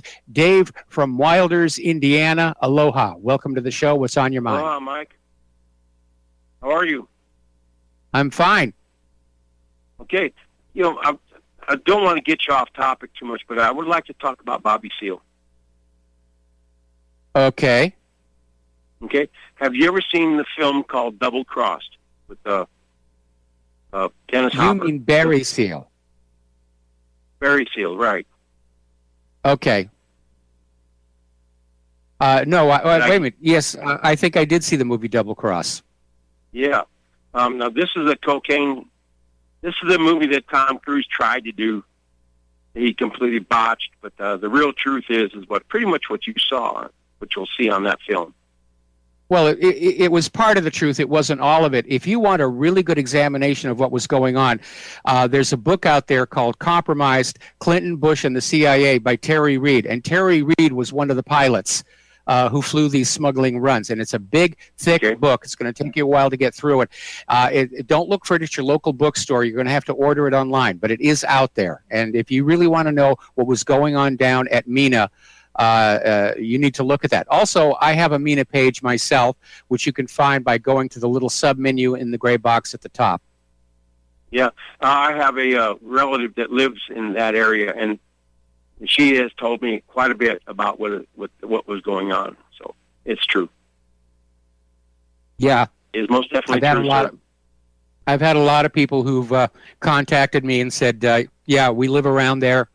There was all this drug running going on, and there was that train deaths incident, which apparently they're trying to bring that one back." Yeah, well, I was stationed in the Panama Canal Zone in the 72 to 73. I saw some things happening in northern Colombia that only a few people would actually believe would happen to me and a couple of friends of mine. You know, witnessed some C-23s, C-123s landing, offloading, Colombian Army and a CIA advisor. And he just took one look at me and my friend and said, "What are you doing here?" And I'm cleaning that up. And we were told immediately, you are going to leave right now. And if it wasn't for him, our heads would have been floating in Medellin Bay. Well, yeah, it's a very, very ugly business. And it goes way back. Say again? It goes way back. I'm 65 years old. This happened to me when I was like 19. And I've never forgot it. Yeah, well, that's why we have a huge drug problem here in the United States of America. I mean, it was just flooding onto the streets like crazy. The reason the United States invaded Panama and captured Noriega was that Noriega was trying to blackmail the Bush family over that Iran-Contra operation because Panama was one of the transit points. Sure was. And George Bush Sr. was the director of the CIA at the time. Yes. Yeah, there was a lot going on down there. We were 173rd Airborne Brigade. We were detached from what actually went to Vietnam. We were sent there, and maybe someday I'll call you back. I'll tell you what we did. Okay, that'll be an interesting story. Yeah, yep.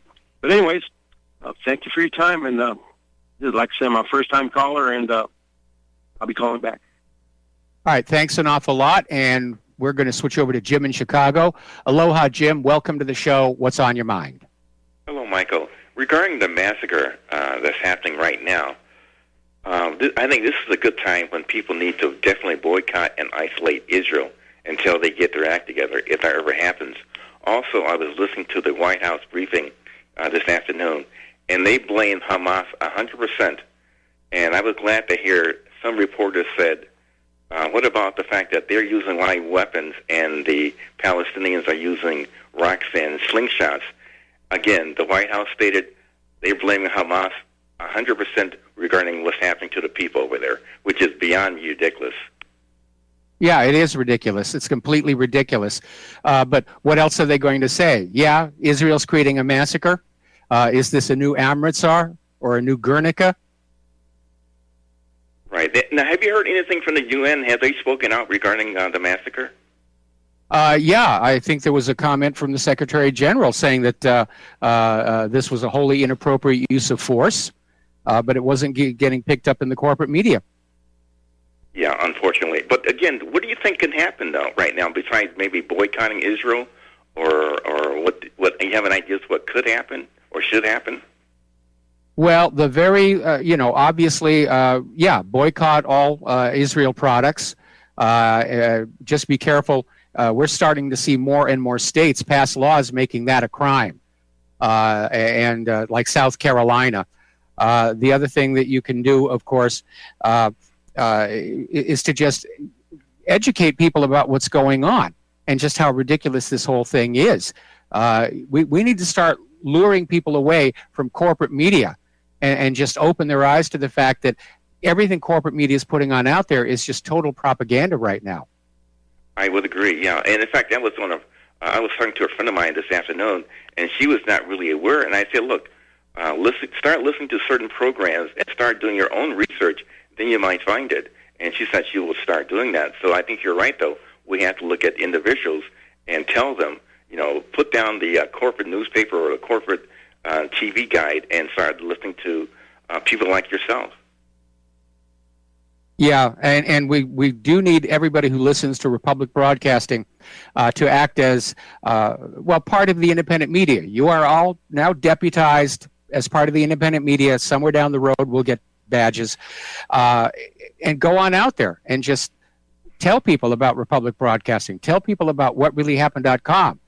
And get the word on out. Get people to start listening to us so we can build a larger audience to educate the people. Right, and send some money in. So, well, Michael, I know you go. Hello? I guess we lost Jim in Chicago. Okay, let's switch over to Francis in North Carolina. Aloha, welcome to the show. What's on your mind? Hello, aloha to you both. Aloha snack bar. Hey, snack bar, ginger ale. It's organic and the natural version, not the synthetic. Go figure. I love ginger ale. Oh, I used to when I was a kid. It was actually legitimate. Go figure. No GMOs at that time. 3 quick points for you. One, those vapor trails you talk about, they are murder on the humidity levels that you have to deal with in everyday life. 2, as far as a state like South Carolina creating a law like that, saying you cannot boycott this or boycott that, excuse me, but they can create all laws they want to in any state. Does not say that someone has to put something in my hand for me to purchase that I don't care to. If I don't want to purchase it, I don't have to. That's my free will. They have an issue with that, they can go take a hike.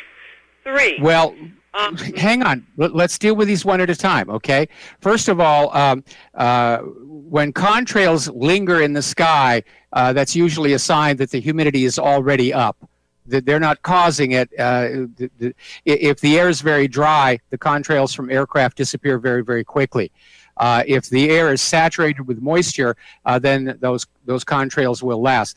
As far as South Carolina, the law they passed basically equates criticism of Israel with anti-Semitism and says that can be criminalized. If you criticize Israel, if you talk about boycott, divestment, sanctions, you can be arrested for that. That's what South Carolina did. Now, at some point, somebody's going to need to take that to the Supreme Court for a First Amendment challenge. True. Oh, by the way, one last thought for you. Unfortunately, I had the misfortune of looking at a news channel. I don't know if it was CNN or who knows what my other half had on, and they were talking about the one bus or travel caravan or whatever that Trump had that was going into Israel or whatever. And it has a slogan about America comes first, or put America first. Well, unfortunately, yes. On this vehicle, this presidential vehicle that he had over there said Israel instead. And I thought, okay, so now he's saying, okay, put Israel first or make it Israel first or whatever the case is. In other words, we now know who has his financial purse strings, who has his noose, who has his guiding mat for his feet to step on. So I think it's pretty clear cut. That dude's been bought and paid for 1,000-fold. Later, folks. All right. Well, thank you very much for the phone call. We're going to let you go.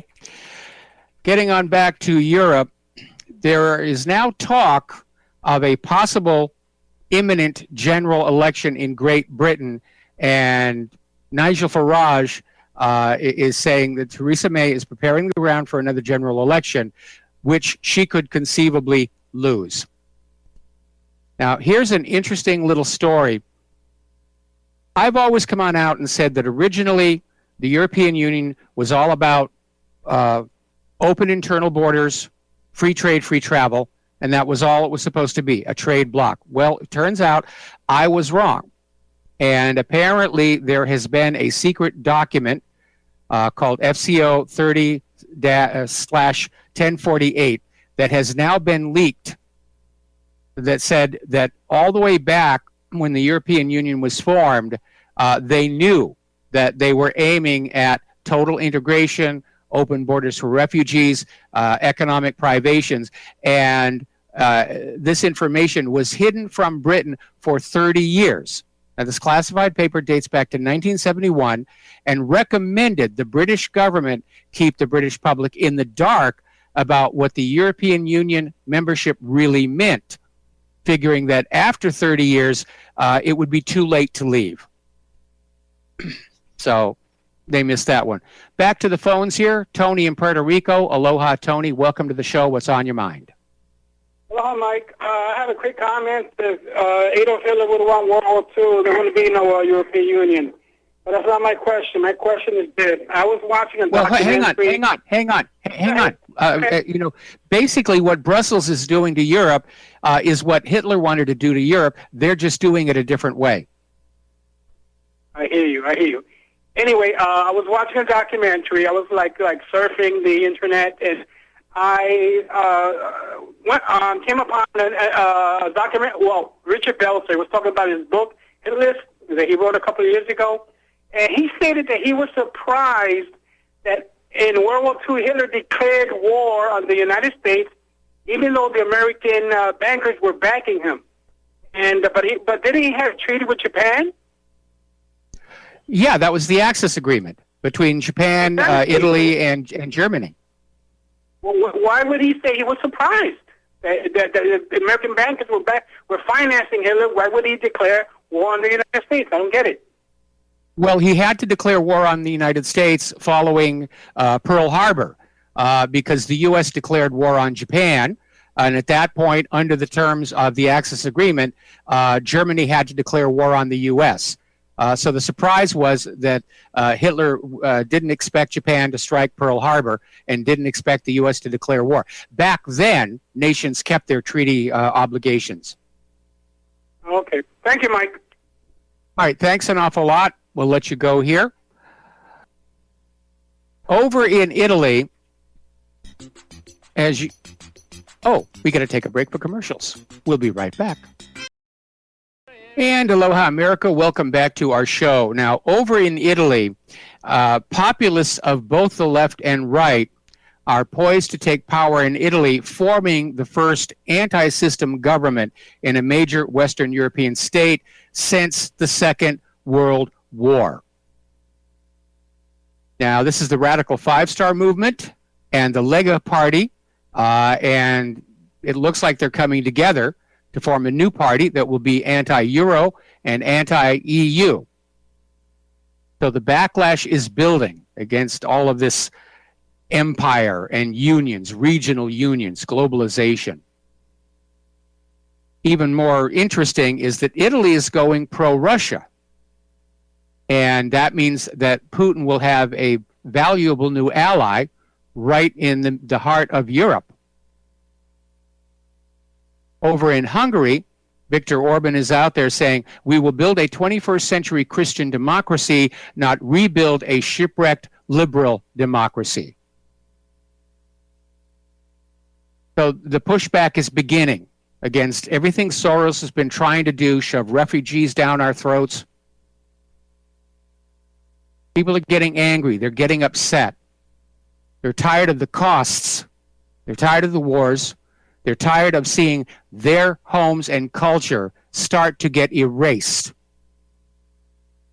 by the influx of all these multicultural groups. They don't want to see that anymore.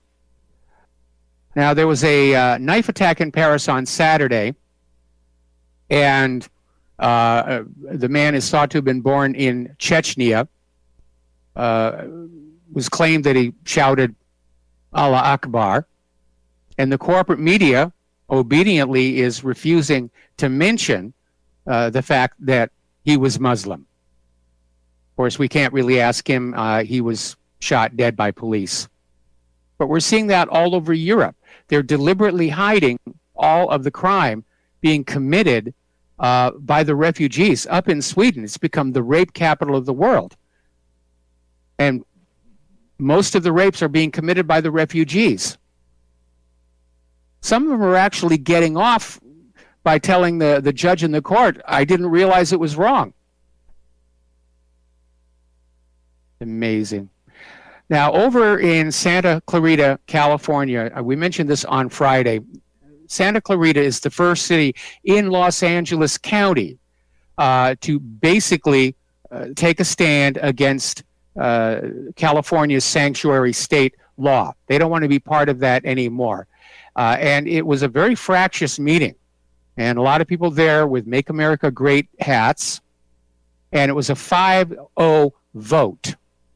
Absolutely unanimous. They're tired of the illegal immigrants. They're tired of the huge cost to the state. They're tired of the strain on the infrastructure. Remember earlier in the program I said that an economy has to grow to accommodate a surge in population. But if that surge happens too quickly, the economy will break. The same thing applies to infrastructure. Infrastructure should be growing right alongside population growth. But if you have a huge surge in population, the infrastructure can't keep up. California is straining, and they're dealing with skyrocketing crime. They're dealing with MS-13. They're dealing with trash and worse all over the streets and sidewalks. They're dealing with contagious diseases.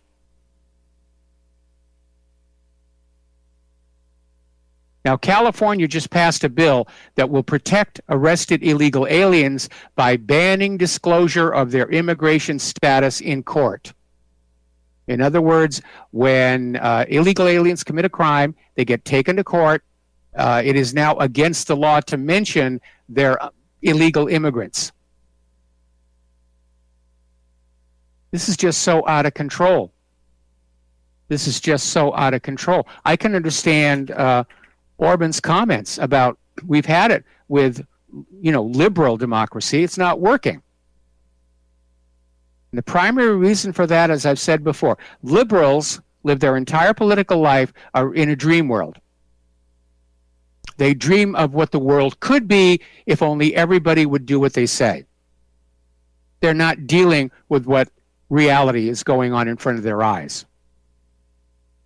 They don't want to because it would contradict, their cherished beliefs. And they just leave the rest of us to have to deal with the mess of their very flawed policies. Now, here's a bizarre story. Came out of bigthink.com. Apparently, there are 34 states in this country where police officers can legally have sex with detainees. And all the cops have to say is it was consensual.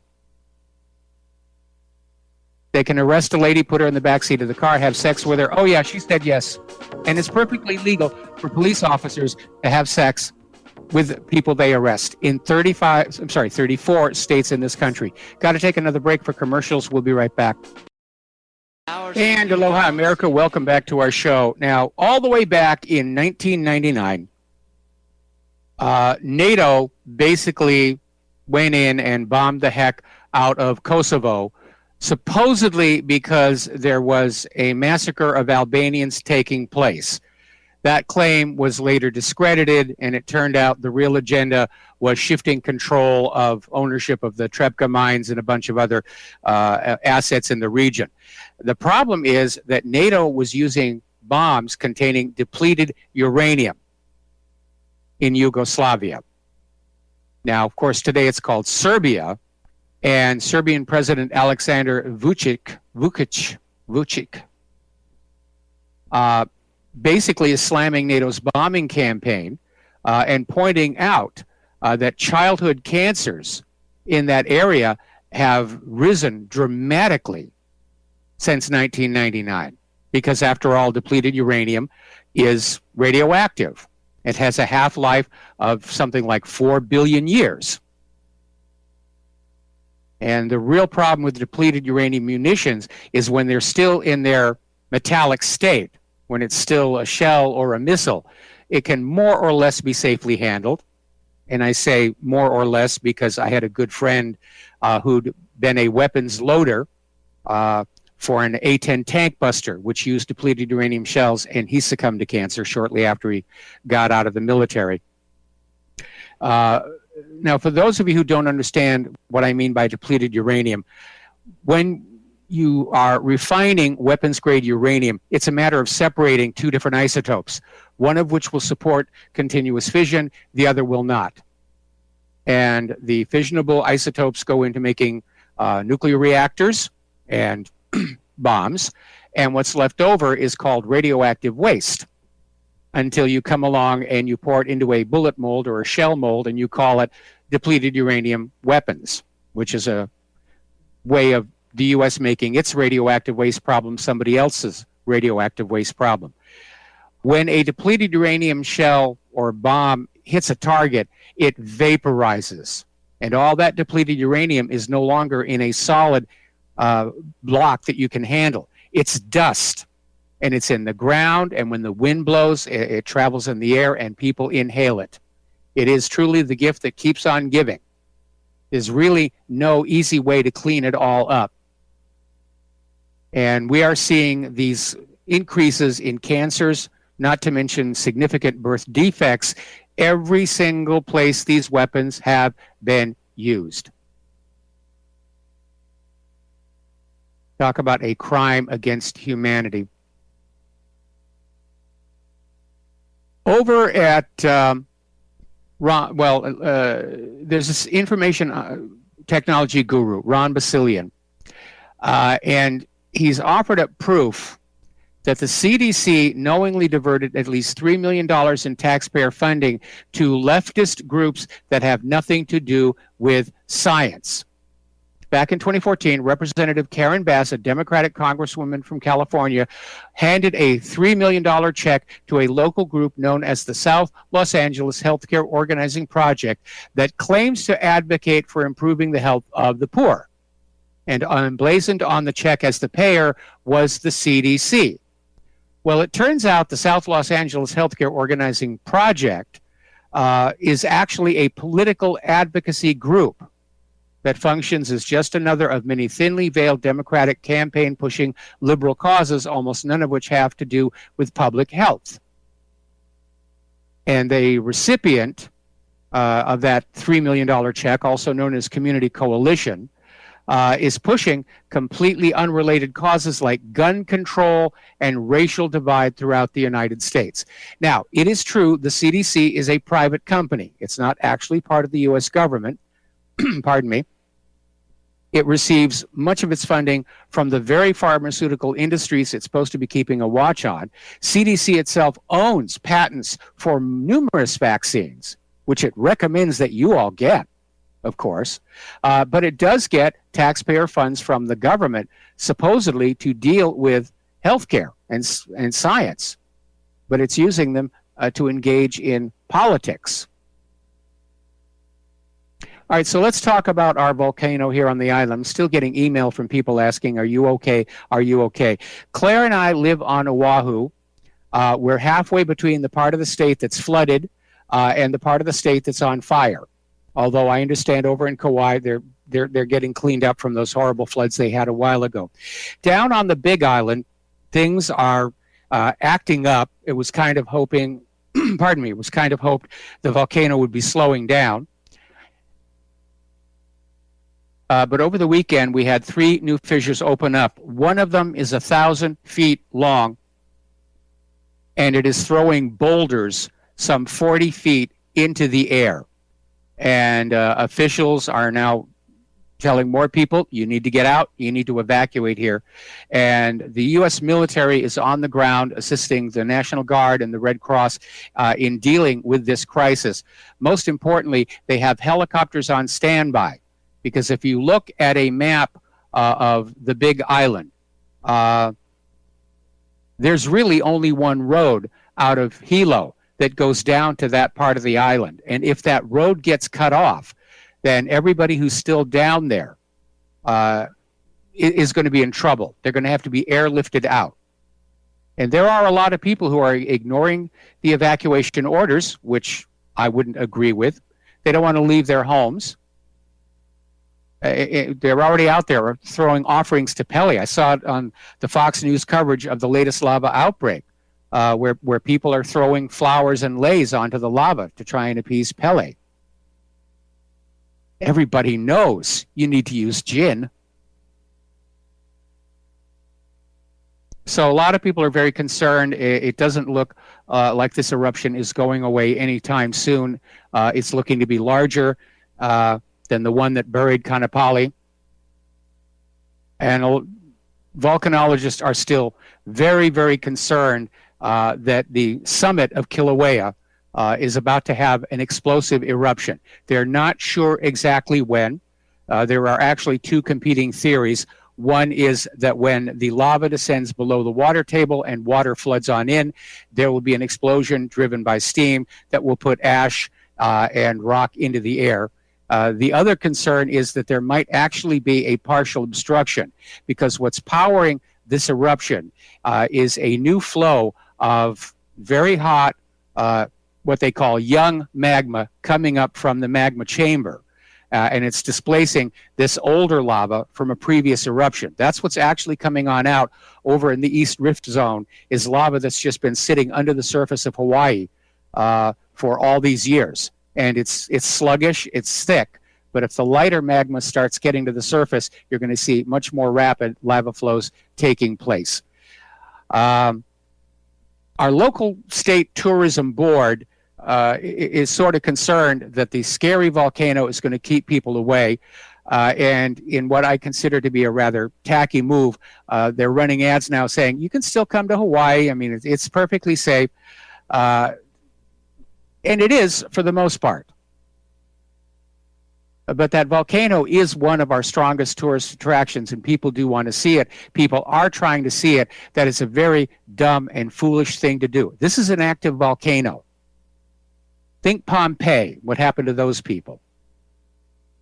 Right now, they've closed off a lot of the roads there. Only the people who live down there are allowed back in. And now they're actually trying to discourage tourists from going to the entire Big Island because they're starting to run short of water because pipelines have been cut. And now they're saying this eruption could last years. It could last years.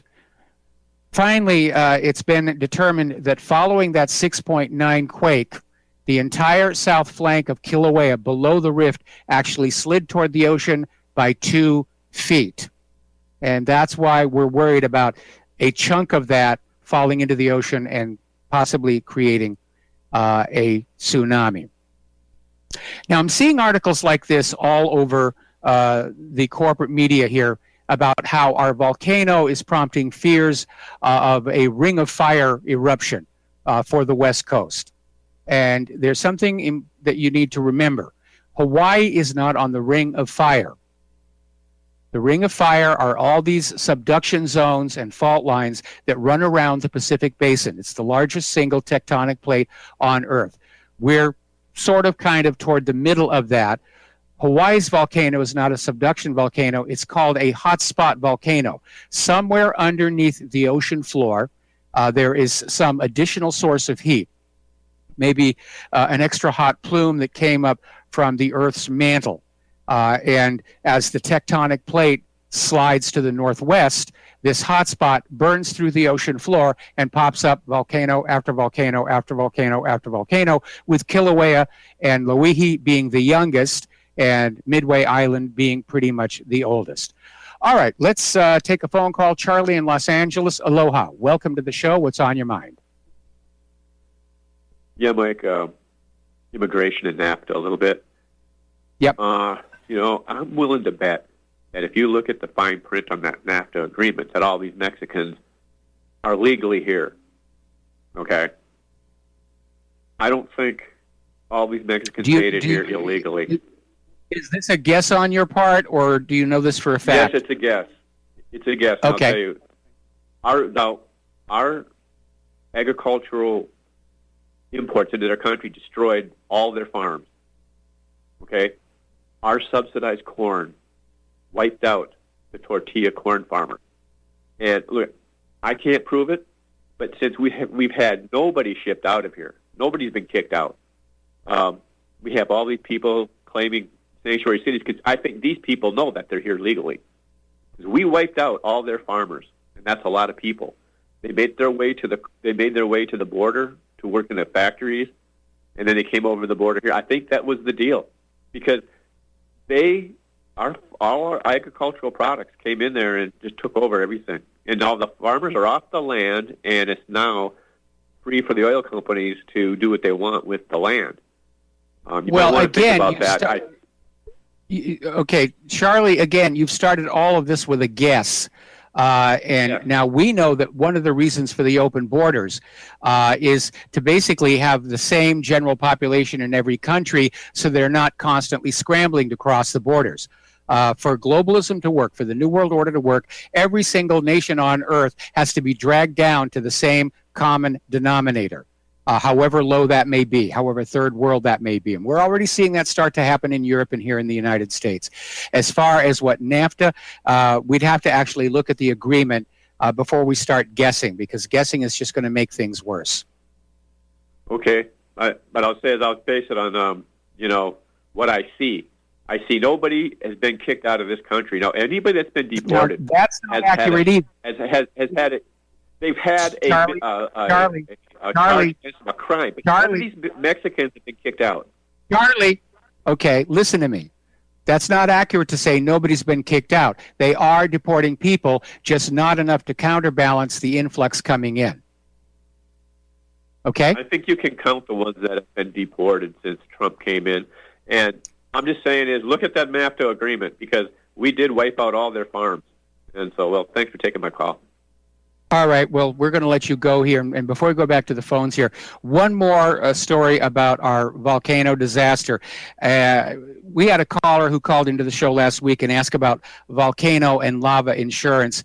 And I said that's, about as likely as finding earthquake insurance in Southern California. But it actually turns out, following the destruction of the town of Kalapana, the government of Hawaii wanted to basically rebuild and repopulate that part of the island. And so apparently the Hawaii state government offered lava insurance when no private company would. And so now apparently the taxpayers will be on the hook for those lost homes as well. Okay, let's see. Back to the phone. Sherry in Texas. Aloha. Welcome to the show. What's on your mind? Thank you, Mike. Listen, I don't want to lose our talk show host guys out there. I'm talking to the Rivero Rangers. Even though I only got 20 minutes of your show today, Mike, I'm not on the air right now. I can't get it right now. I have no clue what you've been talking about except for what you just said just now while I was waiting on the phone.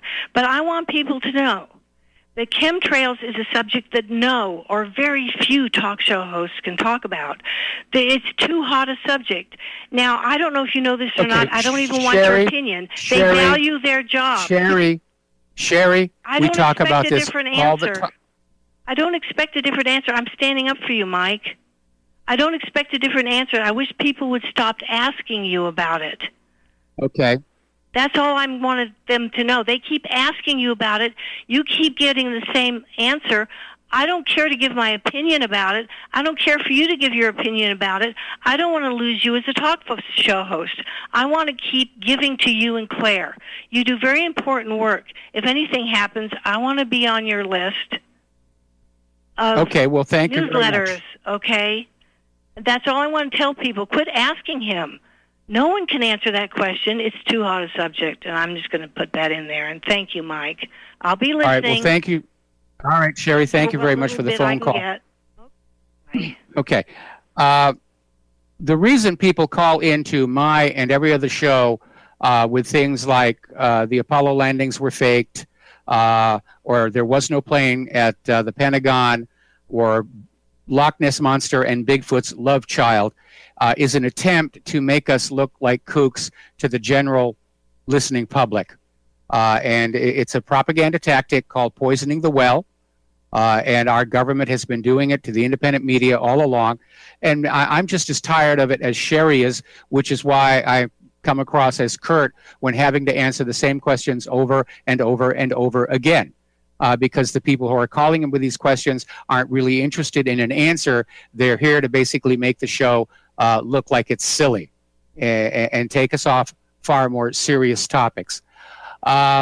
Okay, Terry, you're going to be our last call, but we're going to leave you until after the commercial break. Meanwhile, story coming out of, actually NASA, and it's called The Big Chill. And the NASA data is now showing that the last 2 years have been the most dramatic 2-year cooling event of the last century. So we are definitely sliding into that Maunder minimum and a new little ice age. And countries are already experiencing crop failures from the cold. We'll be right back. And aloha, America. Welcome back to our show, last segment of our program today, and we're going to take our last call. Terry in California. Aloha, Terry. Welcome to the show. What's on your mind? Mike, last week I was flipping through the channels, and I was going through CNN, and they had the news on about something about the Middle East, so I hesitated for a minute. And she says, Northern Israel was attacked by terrorists today up around the Golan Heights area. I said, what? Excuse me. You know, if they say this propaganda long enough, people are going to believe that the Golan Heights is part of Israel. Well, it isn't. It's still legally part of Syria, and it's illegally occupied by Israel, but Israel's already talking about just annexing it because they don't want to give back all that oil and gas. That's worth money. We've got to have the money. Yeah, they'll fight for it. I mean, and the U.S. will help them do it. Anyway, we're almost to the end. I'll let you go, Mike, and we'll talk to you later. Bye. All right, thanks an awful lot. Boy, we live in an age of barbarism and piracy, and again, it just feels like the whole world is going crazy sometimes. I actually got an email over the weekend from a very old friend. I mean, as in known him a long time, not that he's old, just expressing how upsetting it is to see all that's going wrong with the world right now. Because it's not just problems in the United States, it's problems all over. Europe, it does feel like it's coming apart. Whether that's by design or not, I don't know. But I see a lot of very greedy, out of control money addicts just ripping into this planet like it's a carcass, and they just want to make sure they get the biggest and best steaks out of it. Anyway, back to the news. Now, when Crimea voted to leave Ukraine and then voted again to merge with the Russian republics, one of the threats that Ukraine held over Crimea was that all of the land routes to Crimea go through Ukraine. And there was talk of a blockade for a while. And so what Russia did was start to build a bridge across the Kerch Strait, a direct connection from mainland Russia to Crimea. And it's a rail line and pipelines and everything else. It is basically opening as of tomorrow. So good on that one. Over at Project Veritas, boy, they're doing a lot of really, really good work. As you know, last week they came out with a video about the New Jersey Teachers Union leaders basically trying to protect a teacher who was engaged in inappropriate sex with a pupil, and saying, well, there really was no proof. It's just the word of the student. And apparently these union leaders have now been forced to resign, and they're now going to be facing the lawmakers over just what the heck is going on with the teachers union, that you didn't report that this accusation had been made, because it's not up to the union officials to decide if there's proof or not. It's up to the courts. All right, there's the music. Time for me to get out of here. Got to do Jim Goddard up there in Vancouver. Please stay tuned for John Stadmiller. I'm sure he's got a lot of wonderful things to share with you. Please take what you learn here, Tell all your friends. Use email. Forget about social media. It's too heavily filtered. Please tell everybody about Republic Broadcasting and whatreallyhappened.com. We need your help to get the word out if we stand any chance of stopping this war from moving forward. We'll be back tomorrow. Aloha, America.